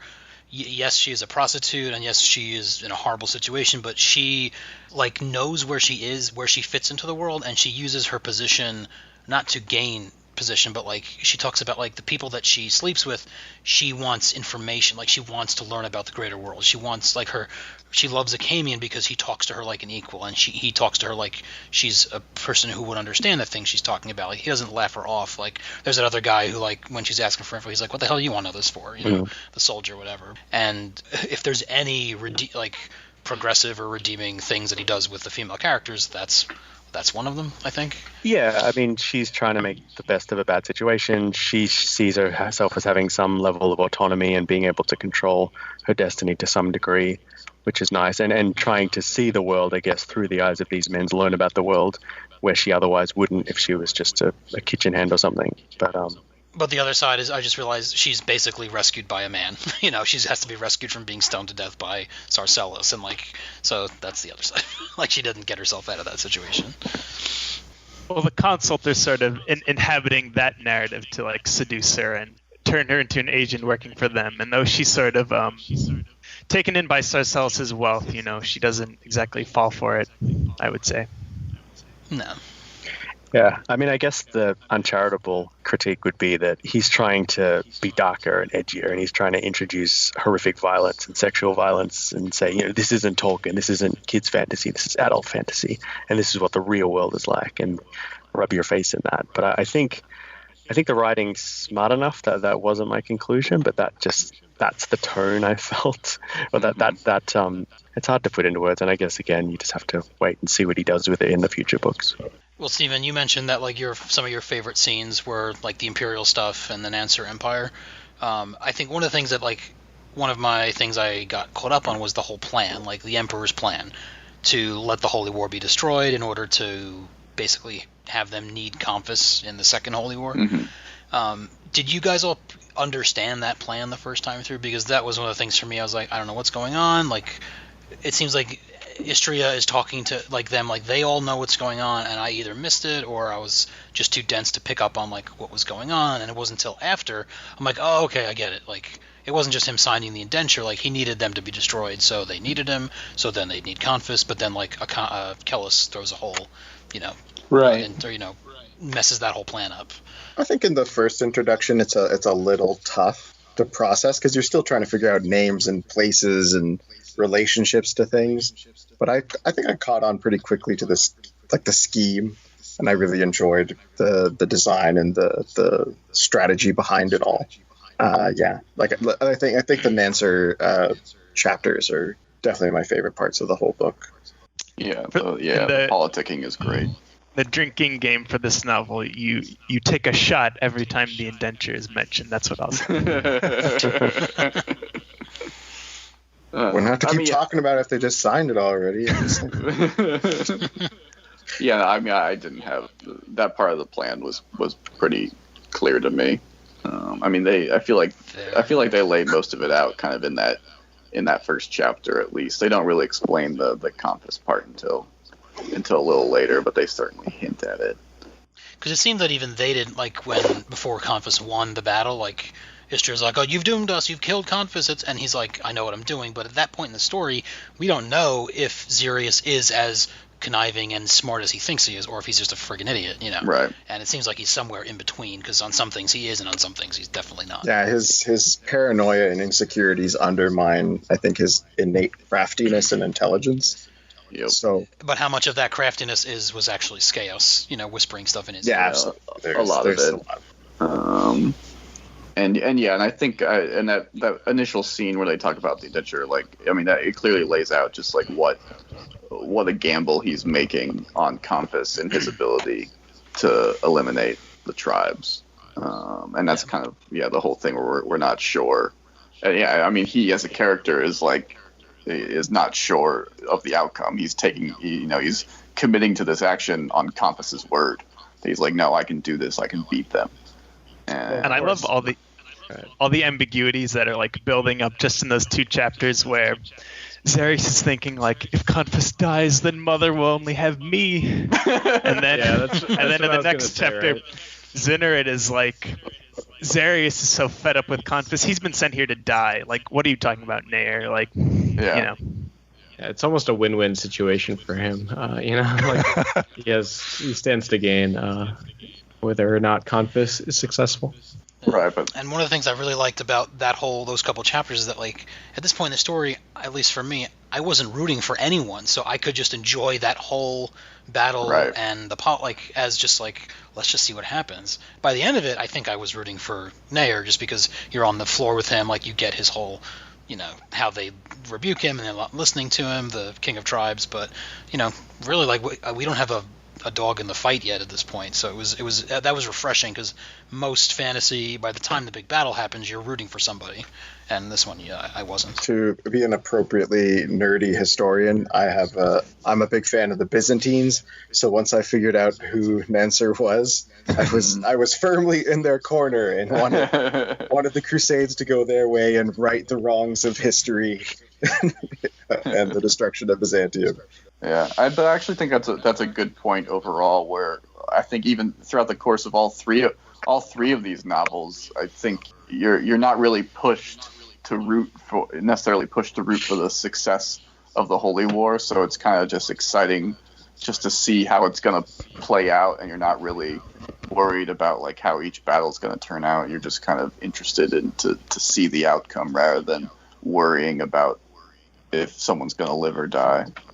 Yeah, it's kind of like a force of nature, like a hurricane's erupted and different characters are trying to deal with it in various ways, whether it's survive it or make the best of it or push it to their advantage. Yeah. But it shows you how little free will, I guess, is in this world. This world is so scripted and so set in its ways and so saturated with religious dogma. Like that was one of the things that impressed me about it, that it really got at the religious institutions that dominated medieval society, and how you really can't escape it. You only have so many options. And in this world, it's not just that there's a strong religious institution and, you know, the church, the 1,000 temples is the church, but like we're led to believe through the fact that like we know that sorcerers are damned, and if they're damned, they're going to hell. Like it's basically understood that in this world, it's all real. It's not just a religion that you believe in. It's like it's real. So like there is hell. You will go there if you do certain things, which is and events have to make sense to the religion. Like the religion and the scripture is fixed. It can't be changed. So events have to be interpreted through that lens. Whereas I guess Callus is coming along and deconstructing or interrogating the scripture itself. So I mean, we've covered a lot of the big points, but did anyone have anything specific like that they wanted to mention? A favorite? I mean, we've talked about our favorite scenes a little bit too. I remember reading for the first time, thinking that because the Kasharim magic, the psyche doesn't leave the mark, that the practitioner of their work is like in accordance with the god's wishes, right? Because it doesn't leave the stain. Yeah, that's something that I, like, as I was reading, I didn't really understand. That was one of the things that slipped past me, so I'm like, I'm just going to go with it. But on the second reread, I wish I questioned that more, like, why it's magic, and a Kore will still kill a Kisharim, but they don't have the mark, and it's different. And, they're whole tied up with the solitary god, like, that's their... Is that where they supposedly get their... I mean, who was Indira Kashara? That was a person at some point, I assume, or is that just, like, their... That's just their title. I think the tradition is that Thane goes blind wandering through the Carathay, and then he's imbued with the solitary god with the water that is light or what have you. Which is interesting because, like, in my considerations for this is like I guess like an Eastern like martial arts trope, or like orientalized version of these tropes of like the blind weapon master, or the blind warrior monk or whatever, that the repudiation of observing material reality is not like debilitating, but it's like this heightened spiritual state or whatever. And I like how Bakker takes that and he builds it into this like magical school, basically. I love the bears. I have a question. What do we think the darkness that comes before is? Because I think it gets mentioned at one point, but I didn't quite figure out what it was referring to. Yeah, so I actually just read that like little passageway tonight. It's like part of the Dunyan training, and it's basically they talk about the darkness that comes before, as in like who they are before they reach their enlightened state and are able to follow the absolute and understand. It's what comes before determines what comes after. Yeah, it's whatever's a priori to your conscious thought. So whatever biases or cultural baggage or heuristic neglect or what have you. I guess it's a bit like Plato's cave. Like you're in the darkness looking at the shadows. Right. And then you get out of the cave and then you see the light, and the darkness was what was in the cave. For me, it kind of brought to mind, at least hearing when I read it, and then as I hear this description again, it brought to mind that there's neurological research that suggests we don't actually have rational minds, that we make actions and then our brains create narratives to explain our actions. Mm. And so sometimes the darkness that came, like the way Kellis and his creepy analysis of everyone's behavior and thoughts, it reminded me of that our brains are operating, and then our consciousness creates structures to explain the behaviors that we carry out without consciousness or initiate unconsciously, which is a kind of disturbing thing if you want to believe in human free will. But the Bakker seems like the kind of guy who would know about that and want to mess with that. Yeah, my sense from reading his more academic like stuff is that he's an eliminative materialist, that he doesn't think we have souls or we have free will. We're just biological machines, basically. Yeah, and I guess if you look at it in the context of critiquing fantasy, it could be the kind of dark, mystical allure of the pre-modern world, which is not really magical and wonderful and meaningful. It could potentially be a source of danger and horror and irrationality, and that maybe there is no meaning or soul to humanity, that the origins of humanity and civilization are not something good, but something dark and savage that we have to repress, that reptilian brain kind of thing. It's pretty nihilistic. Yep. Yeah, it's a shitty way to live. But I think that what comes after determines what comes before. That is like existentialism, isn't it? That's like existence precedes essence, which is sort of, it reverses the position that nature is more fundamental than the fact of being, but there's no inherent identity or value. We attach something to it after, so it exists, and then we attach meaning to it, not the other way around. I guess is what you were saying, Stephen. Yes, that is what I was saying.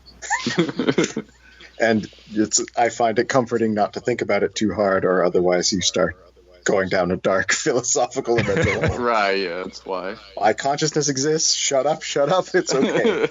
Happy flowers, all is well. Well, maybe to go to a lighter subject, or just to end on a lighter subject, we could maybe just say, if you did have to live in some area of the world that we know about, where would you like to be in this world? Ugh. Assuming you're not a cast menial, you're like a functionary of some sort, so you'll get like to take a bath once a year. I'm sure it's actually nightmarish, but the capital of the answer is Momnin, right? Mm-hmm. Mm-hmm. Do you mean Momen? I believe it's Momen. Too many M's and N's right beside each other. I want to live. No necessary. I want to live in not Constantinople. You can't go to Constantinople. Oh, come on. Nobody knows that song? Istanbul? Yeah. I do know that song, yes. I think I would... It's probably an awful place, too. Most places in the series are probably awful. But I think I would like to see... I guess it's like my selfish, wanting to see more of what this place is like from a world-building standpoint, but I'd like to spend more time in Karathuzal. It's that first city that we find Akami in. I just like that sort of... It's Old Town, right? Yeah, it's a city controlled actually by one of the schools, by the Scarlet Spires. Not explicitly, but pretty much everyone knows that they're the one. Technically, Lord Keframuni is in charge of High Island. But de facto leadership would be the Scarlet Spires. And I just I liked the dynamics there. When you first read that chapter, you have no idea what's going on, so it's kind of hard to process it all. But going back to that, I found the sort of skulking spy kind of situation that Akami was in very, very compelling, and I don't know, I like that. I like the sort of gritty city environment type thing. I'd be right there with you, especially because of the institution of the spires, the Thousand Temples is not as prevalent in High Island. That's the main It's a bit more, it's more liberal. Yeah, it's farthest away from the religion. So that's probably the place I would pick as well.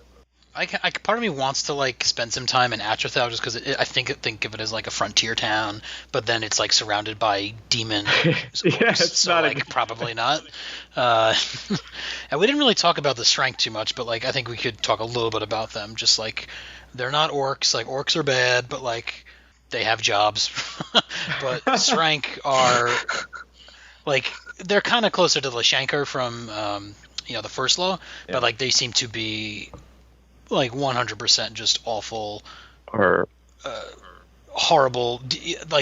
I don't think I've read in fantasy a thing comparable to them. All they do is kill you, or they'll fuck you to death. Those are and then they'll eat you. That's mindless. The Reavers from Firefly. Yeah. Yep.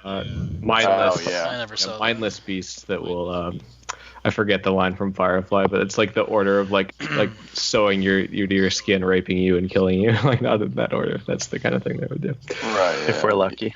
If we're lucky, yeah. Yeah. Yeah, because like I'm on my reread, I realized Lewith wasn't technically killed by Strank. They literally raped him to death. So that. I don't remember that. Lewith. Jeez. Isn't that what happened? I don't know. I mean, Yep. Okay. that's where kind of the How do you know that? obtuseness of the description Because helps. that's what Strank do, man. That's Oh, Kellis left him.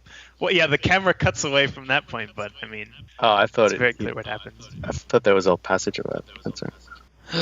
Well, yeah, Strank are bad. And we don't really find much about the non-men, but like they're always in the background.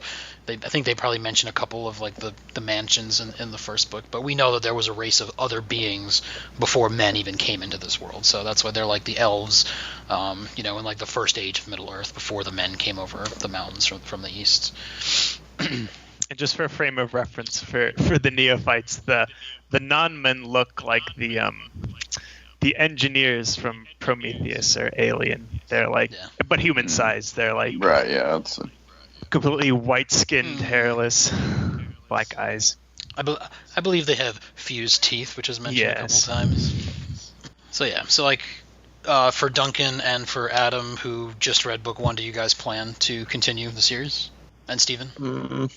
Probably not anytime soon, but maybe eventually. I mean, it sounds like more stuff, happens that might be interesting. I was kind of hoping to see the actual Holy War.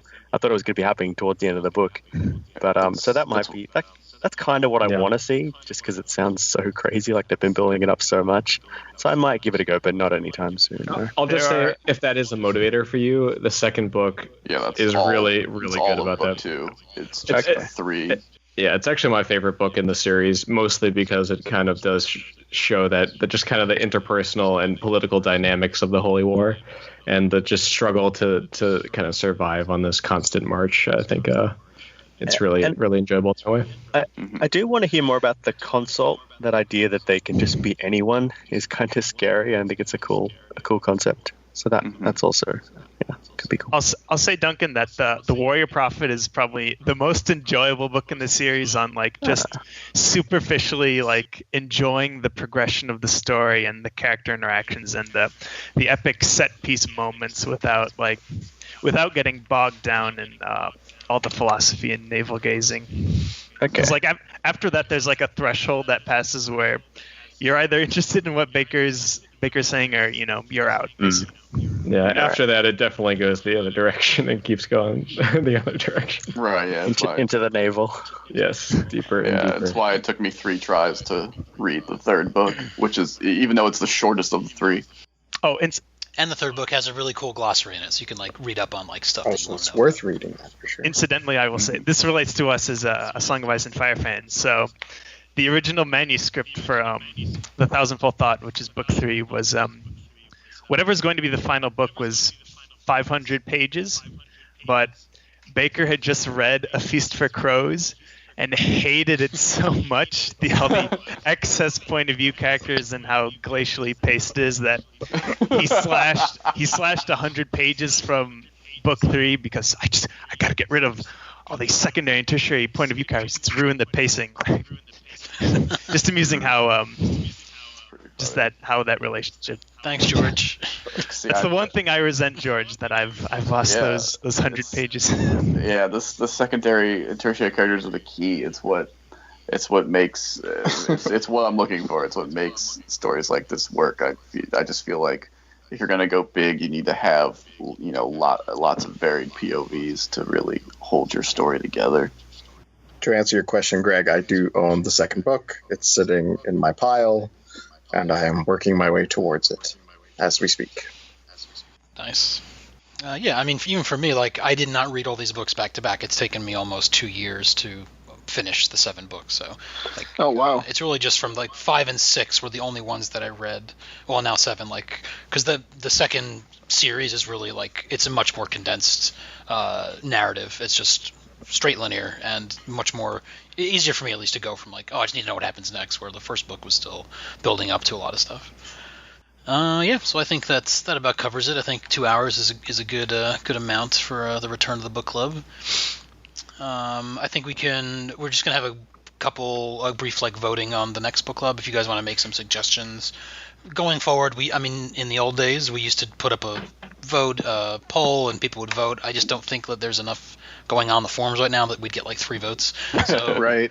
It is up to us now to decide what we're going to discuss next. And there's a couple suggestions in the notes here, but if anyone wants to just throw anything out there, we can do that, and then we can vote. My suggestion was Bird Box by Josh Malerman. I think I mentioned that on one of the previous ones. It's kind of like a post-apocalyptic horror. It's kind of similar to The Quiet Place, that movie that came out a couple months ago. But this is being turned into a Netflix miniseries in December, starring Sandra Bullock. It's starting to get a lot of play, and I love this book. It is just 250 pages of nonstop, oh my god, what the hell's going on? It's basically set in a world where you don't know if it was an alien invasion or some sort of creatures are in the world that if you see them, you go insane and kill everyone around you. So it's all about these people who have boarded themselves, blinded themselves to live in this world. And that's you find that all out in chapter 1. So that's the story. And then Good Omens by Terry Pratchett and Neil Gaiman I thought would be good because Amazon's doing the TV show, and everybody loves Neil Gaiman, and this is fun fantasy, also kind of apocalyptic, and just a really fun thing. That's my pick. So that's 2 votes for Good Omens then. Well, we will be discussing Good Omens on VOK Book Club number 8. You can't vote for yourself. I believe Thomas mentioned A Distant Mirror. I only assume that was Thomas because he's suggested this book before, which is a wonderful history of the 14th century by Barbara Tuchman, the esteemed historian. So that's Thomas's suggestion. Some of the best reading on the Black Death I've ever read from that book, I remember. Is it historical fiction or nonfiction? No, it's a history book. It's she did her probably most famous one is The Guns of August about World War One, or kind of the march to World War One. But Zach, you want to talk about the one? Sure. So I suggested The Calculating Stars by Mary Robinette Kowal. I believe that this book was actually just recently released in July. I don't know much about this book. The inspiration for including it in this list is that I saw a complimentary post about it on Twitter 2 days ago. So I added it to my to-read list for that reason. Who mentioned it on Twitter? I think it was just a random person, but it was retweeted by Patrick Rothfuss, one of my favorites. So, yeah, that's theirs. It is book 1 of the Lady so it's it is a new series. Fair warning there. So I do know Mary Robinette Kowal. I listened to the podcast that she is on with Brandon Sanderson and a few other authors talking about writing. It's called Writing Excuses, if anyone wants to check that out. But I've been meaning to read one of her books for a while for that reason, and I like the premise of this one. I'll just read the first paragraph of the summary on Tor.com. So, on a cold spring night in 1952, a meteorite falls to Earth and destroys much of the eastern seaboard of the United States, including Washington, D.C. The meteor, as it's popularly known, decimates the U.S. government and paves the way for a climate cataclysm that will eventually render the Earth inhospitable to humanity. This looming threat calls for a radically accelerated timeline in the Earth's effort to colonize space, and allows a much larger share of humanity to take part in the process. So I know we, obviously we've been needing to do some kind of alternate history thing, and this seems to fit that bill. Sorry, just laughing at the Space Force comment from Casey in the chat. I've actually been kind of on a space race kick lately. So this kind of fits that desire to read more, in that kind of vein. I think of particular interest in this book is that the kind of alternate situation briefly mentioned there, a larger share of humanity taking part. I think this book follows a woman who is a mathematician trying to, help make this happen, but she actually wants to be an astronaut, and there's some barriers to that dream being achieved in 1950s alternate history America. And it sounded interesting, again. It was like Hidden Figures meets I guess so, yeah. That would be my main question. So yeah, is it first person, one character? I have no idea, but I think so. I think that's my understanding. I really like that idea, or that book. Yeah, I did not know that's what it was about. I thought it was literally like a Hidden Figures like type novel because the cover looks exactly like Hidden Figures. And it might end up being that. I don't know. But it caught my eye, and I. Is this planned to be like an ongoing series? I believe, or is it just these? Because I see it's 2 so far. Yeah, and they were both released seemingly in very quick succession. I think it's based off. That's called hyper publishing. That's all the rage these days. They're releasing them much quicker. So it's some hyper publishing. Yeah, George. I'm not familiar with this hyper publishing thing because all the books I like are actually the opposite of hyper. Yeah, but it's also like at the same time, it's also probably what I don't like about that. This goes with my conspiracy theory that they'll all come out within like a year. Yeah, I mean the one thing I don't like if you're gonna release 2 books like that, if they're each like 400 pages long, like why not just release one 800-page book? I can't fucking stand that shit. But regardless, it sounds good. I think it's getting a certain amount of buzz for like Hugos and that stuff. So whatever that's worth to you. Well, I just ordered a whole stack of it for the store. I hadn't heard of it before, so that's I appreciate that. I think I'm gonna read that either way. Interesting. I think I'll also mention a new Harry Turtledove book that just came out because, like, I grew up, high school, like loving Harry Turtledove, reading nothing but alternate history for 4 years. And his new one, it's a standalone. It's called Through Darkest Europe, where the spin is that it's set in the current day, but Europe is basically like a religious fundamental backwater that has been at war for hundreds and hundreds of years, and it's from the point of view of a Arab policeman and his partner who have to like go into Rome and try to keep the peace among all the different fighting Christian fundamentalists. So it kind of like it's kind of like The Mirage, which was a book that came out 5 years ago, which like flipped 9/11 to make it set in Iraq. But this one, I'm going to give it a shot. Turtledove is not the greatest writer, but he writes good stories with interesting departures from history and really bad sex. Let me know how that goes because it sounded really ham-fisted to me. Oh, I'm sure it is, but like it's just a standalone, so like it's not going to be 15 books that I'm going to have to devote time to. Yeah, that was it. I still got to read the Kim Stanley Robinson, which I know is like a much better version of kind of that story. One of my favorites. Yes. Yeah, the first of his Civil War stuff is the one is like sitting on my nightstand that I need to take the time to read. That I really. How few? Yeah, I really want to read that one. Yeah. That book stands on its own, even though it is the first of 12 books, whatever. But right. That's probably his best book. That and Guns of the South. Gotcha. Which is really fun, where they give South African racists go back in time and give the Confederacy AK-47s. Like what? Yep. The cover of the book is great. I face it out sometimes just to like see people's reaction because it shows Robert E. Lee holding an AK-47 on the cover. If only it had a T-Rex. Yeah. We have a separate section of books that feature astronauts and dinosaurs. That's in the erotic you got to go through section. You got to go through a door of beads to get to it. Oh no, we keep them right between. Let's see, Dr. Chuck Tingle is right between Tolkien and whoever's before Tolkien. Yeah. The book chains. Steven, you want to talk about The Goblin Emperor? Yes, please. The Goblin Emperor is a book I read a few years ago, and it is honestly one of my favorite fantasy books that I've read in many, many years. I think it's, as far as I know, it is a standalone book. It is not part of a series, but I found it a deeply enjoyable read. To give you the basic premise, let's see how to do this. The Empire in the title is like a fantasy elf empire. But years ago, the Emperor married a goblin for political reasons for his fourth wife and had one son, but basically banished him from the court because goblins are deeply despised in the country. Through a series of events, his father and elder brothers all die in an accident. And so this neglected, abandoned member of the royal family suddenly takes the throne. And he's a young man, and he's isolated and lonely because he's been essentially just been raised by an abusive cousin. And essentially he's an alien in his own kingdom. And it's very like a personal story. It's about a lot of his emotional journey and trying to build relationships and friendships with the people around him while also trying to be a good emperor.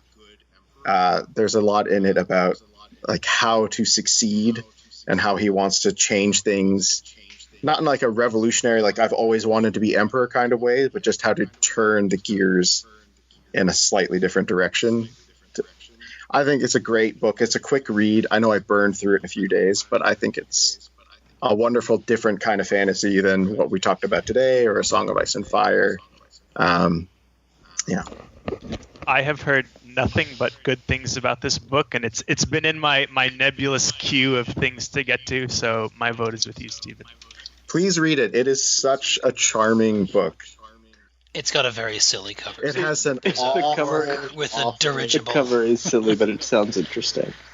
It's just like Goblin the Unlikely. Category of like Conan-inspired 80s art on fantasy novels, where it's like it's not all loincloths and oiled muscle. Like it's like this silly, weird, curious-faced boy with a blimp in the background. Like it's ignore that. It doesn't matter.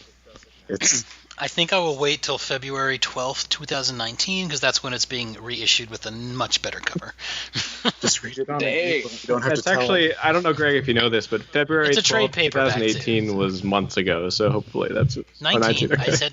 Yeah, You might have- 19, Zach, 19. You said that. Okay. Sorry. No, I don't like... This sounds very elitist of me, but I don't like reading mass market paperbacks. I prefer a trade paperback. Oh, Jesus. So, it's more just because, like... principle. Truth comes waiting. out. You know what? I actually want to own a hard copy of this book, so when it has a nice cover, remind me so I can buy it. Well, hardcovers are going for between, about $50-$60 for a hardcover for that one. So. No, thank you. There is a picture of this blimp. It's a dirigible. One thing I'll mention, because it was kind of strange, a whole bunch of vassals read a huge chunk of the Queen's Thief series by Megan Wallen Turner. And the first couple of books I didn't love, but I really liked the third and fourth, and would probably recommend it. But I think that's still out there floating around. Just, I think 7 people read a whole bunch of those books. I remember that. Well, I assumed that Mihal at some point would put up a CTA and do something because that. But that never materialized. One of the busiest people who record podcasts on the regular on her own for her own work. Yeah, she's not. Calder's done many things. Well, you could do that, Stephen, if you want. I only read the first 2. They were fine. I just didn't get into them. I tend to like characters that weren't like the main. I remember I liked the priest guy. Yeah. The Magus. This is going to sound horrible, but the third and fourth book is better than the first and second book. So I don't. Yeah. You told me that, so I got to get back to it. Read the Goblin Emperor first. Stephen, I have to finish Harry Potter after I finish this. No, you don't have to. Yeah, you do. So in case Stephen says I don't have to finish it. It's I didn't hear that. It's such an easy read, though. Like I know. Oh, I'm not having trouble reading it. I'm just having trouble taking it seriously after. Oh yeah. I going from this to yeah. that. I understand. See, I couldn't go back and read Harry Potter now, man. Like, you see, Greg, the Goblin Emperor is light, so it's a palate cleanser without being ridiculous. Please ignore the dirigible. Stephen, I just want to... Yeah, I see a dirigible, I think steampunk, and I'm like, no thank you. But... Stephen, I just want to chime in and say that Tor announced just a month ago that the Goblin Emperor will get a sequel. It is not a direct sequel. It does take place during Maya's reign. It is expected to be published in 2020. Interesting. Yay. Also, since apparently we can recommend nonfiction, I will constrain myself to recommending one. I think a year or 2 ago, I read Paris 1919, which, as a history nerd, it's a very popular book, but I also thought it was deeply fascinating. I'm currently reading Margaret Macmillan, The War That Ended Peace, which is a much chunkier follow-up book for that. Yeah, you and Stephen can get together and talk about your 1,000-page history books. We're nerds. We're here to talk about them. Stephen, get together with 1,000-page yourself fictional and history. talk about your books. No one else wants to talk about it. All right, I lose this fight. I resign the battlefield. Yeah. No, I'm joking. Continue. No, that's it. They're funny, books about World War One. I know, it's funny, like, No, they're supposed to be great. you know, like I love, 1,000-page historical fiction books, but I cannot stand nonfiction. It depends. Like, if you find the book that will open that up to you, you might, but like, it's Yeah, because some of it I mean, there's that. is like a really great, interesting read, but I don't know. I mean, Also, when you turn, I think it's a Patton Oswalt bit. Like, once you turn 40, you just become interested in World War II. you mean 14? You'll get and there. like the History Channel used to play that stuff nonstop when they actually but, like, had you want to things. read about it. I don't want to face reality. I don't want to deal with that. The better war is World War One.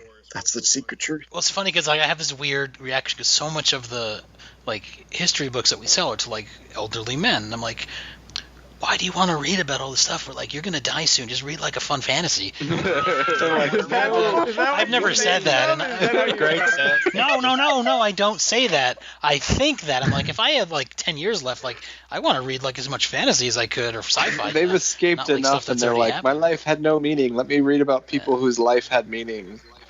Oh man, Jesus And Christ! on another note, someone at the store today asked, he's like, "Oh, do you have any David Irving history books?" And I was like, "David Irving, isn't he?" I said, "Oh, isn't he like the Holocaust denier?" And he's like, "Oh no, he actually isn't. In fact," and I'm like, "Oh, sorry, I'm not talking." I'm busy. I'm not. Oh no. He's like, "No, he like from what I know about him, like he is completely a Holocaust denier. He, is in love with Hitler and tries to like reform his image without mentioning the Holocaust." So was this person just saying like, oh no, he just tells the real history. That's all. No, because his whole I mean, not to get too deep into it, but his whole thing is that like Auschwitz was not a concentration camp; it was a chemical factory. So like all of the evidence of showers was actually to make the chemicals, which is complete bullshit. Jet fuel doesn't burn steel beams. He's like, the only reason you can't go to the ones in the Soviet Union are because you can't go there. You can go to Auschwitz and see it. I was like, oh Just god. give him the boy in the striped pajamas and he'll have a good cry. No, he spent an hour in the store and didn't buy anything. I was just waiting for him to leave today. So yeah, good people on both sides. Many sides. All the sides. So, Matt, did you want to recommend a book? I mean, at all, like, or is that- so kind of with the, I kind of agree with the arguments earlier that we should do something, more of a palate cleanser for the next one.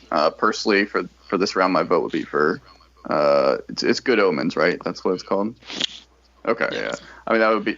See, even though I suggested Good Omens, I think I'm going to vote for the Goblin one. the Calculating Stars now. Oh, I'm gonna vote for Good Omens, so take Ooh. God damn it! What's happening? I can't even keep track of them all. They all sound interesting though.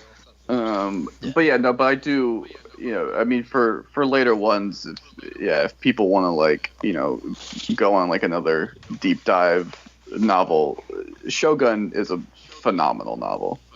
And I would, James. and I Clavell. would recommend that to anyone. So yeah, it's by James Clavell. It's early 1600s feudal Japan. I mean, it's not like it's a work of fiction. It just incorporates historical facts about the culture and the customs, and then kind of your entry point character is the first is based on the Dutch pilot who kind of crash landed in Japan back in the day, and became the first European samurai. But that's just the loose basis of the character.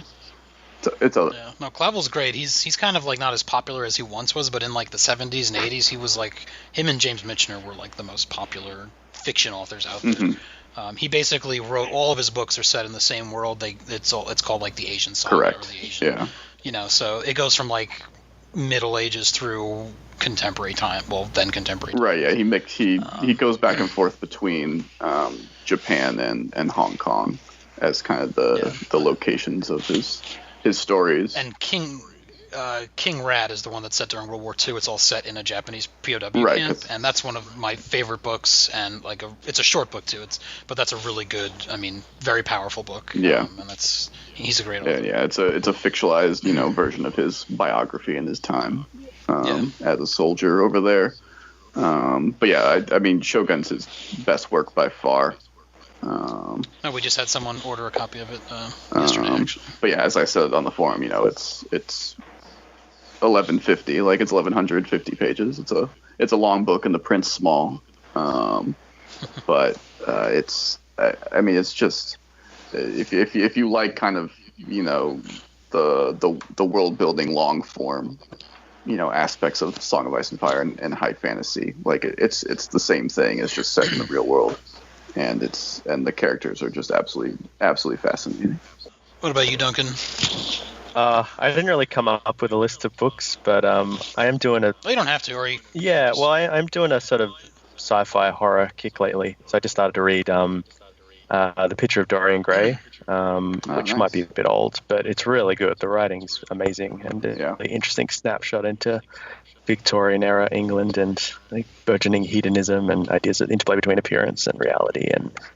And Dune, I really wanted. That's my next sci-fi book that I'm going to try and tackle. It looks humongous and very intimidating, but I'm going to give it a go.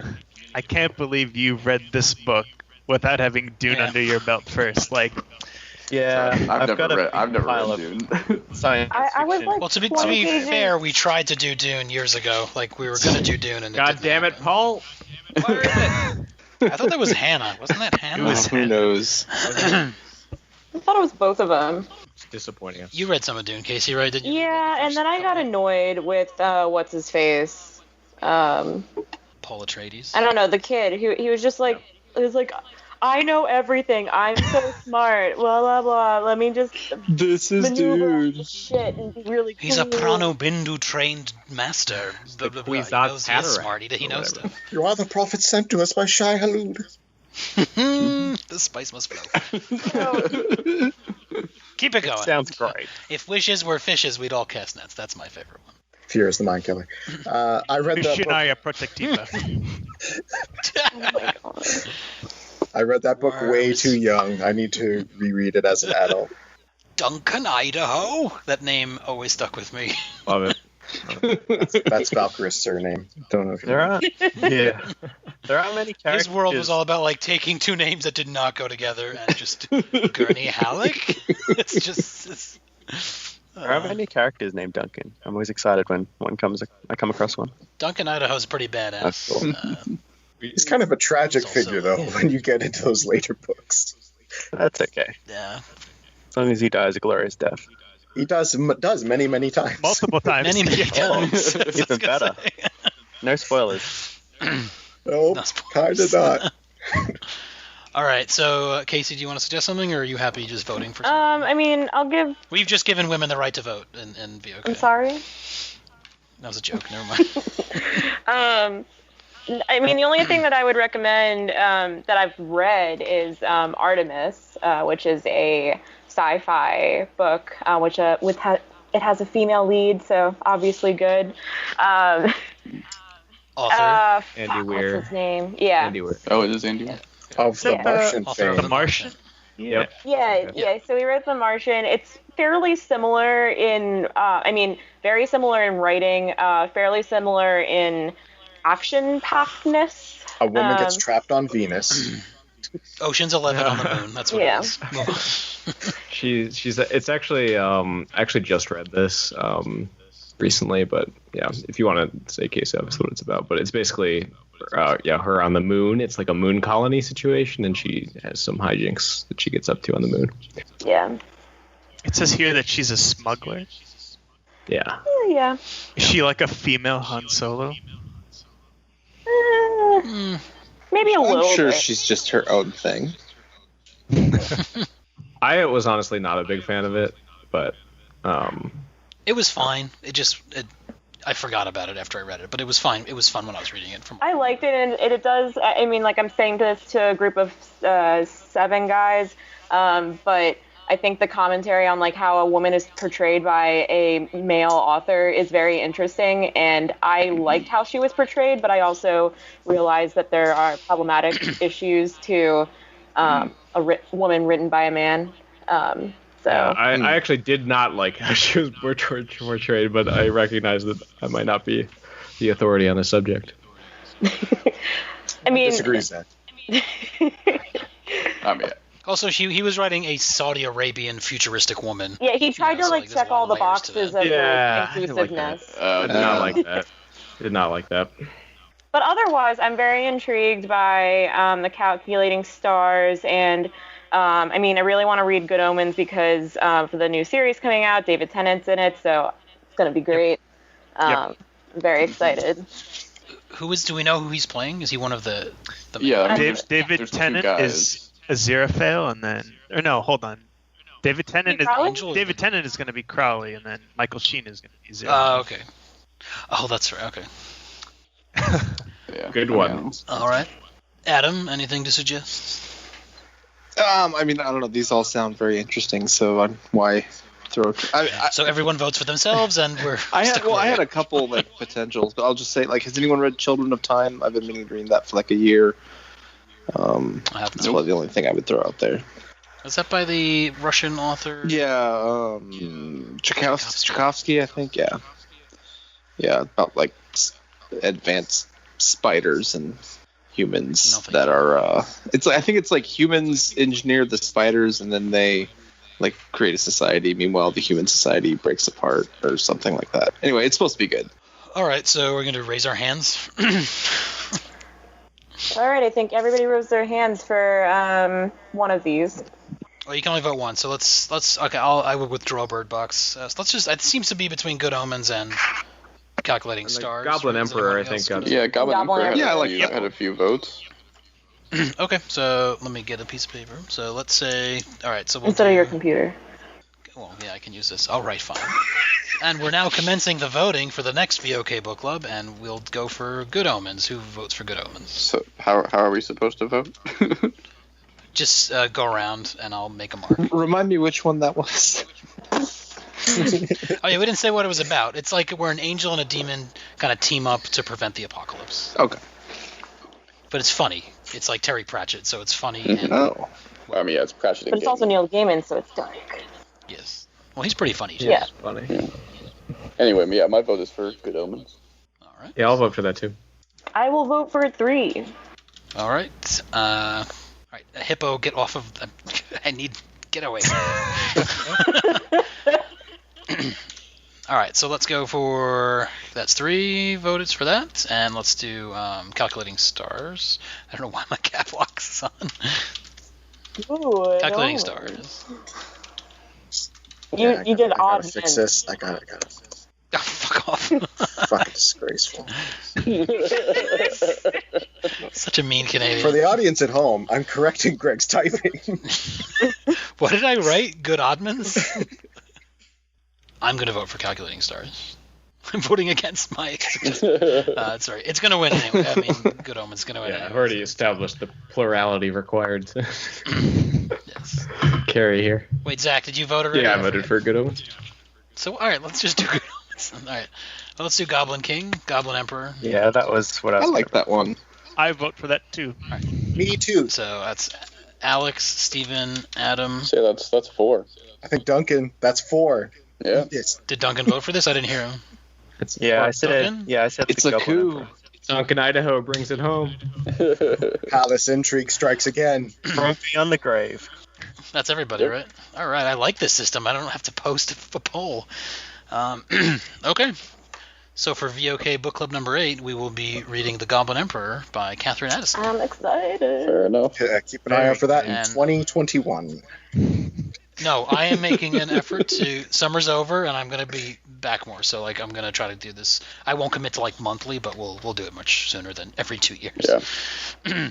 All the snobby I'll people put up a have left proper now that summer's CTA over. for it. But that doesn't mean that anyone else can't just throw up and just discuss Good Omens or any other book. I think we should do Good Omens because the TV show, that'll be a good thing to talk Yeah, that'll come up probably organically anyway. Yeah, could do like a Yeah. double up with the TV show maybe. Yeah. Yeah. And haven't we already done 2 Neil Gaiman? Or did we didn't do American Gods. We did. do No, We American talked Gods, about didn't we? doing it. I already did it. I want to do it though still. So I just could I have sworn we can't. I did the couldn't book. get past the We did sex not talk about vagina American scene, Gods. so I don't know if I can read it. Which scene? The second chapter Yeah, with Oh yeah. where she absorbed him. yeah. I forgot. Yeah, that was I read it on the train and I was like, I feel so uncomfy. I could have sworn we had some sort of talk about the book like right before the show came out, but It's never been aired. maybe I'm wrong. It's trapped in the Darkling plane of so.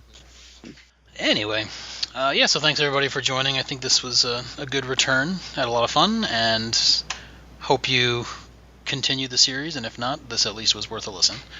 So we'll talk to you later. Thanks for joining us. Thanks, Greg. Thanks, thanks, Greg. man. Thank you. Bye.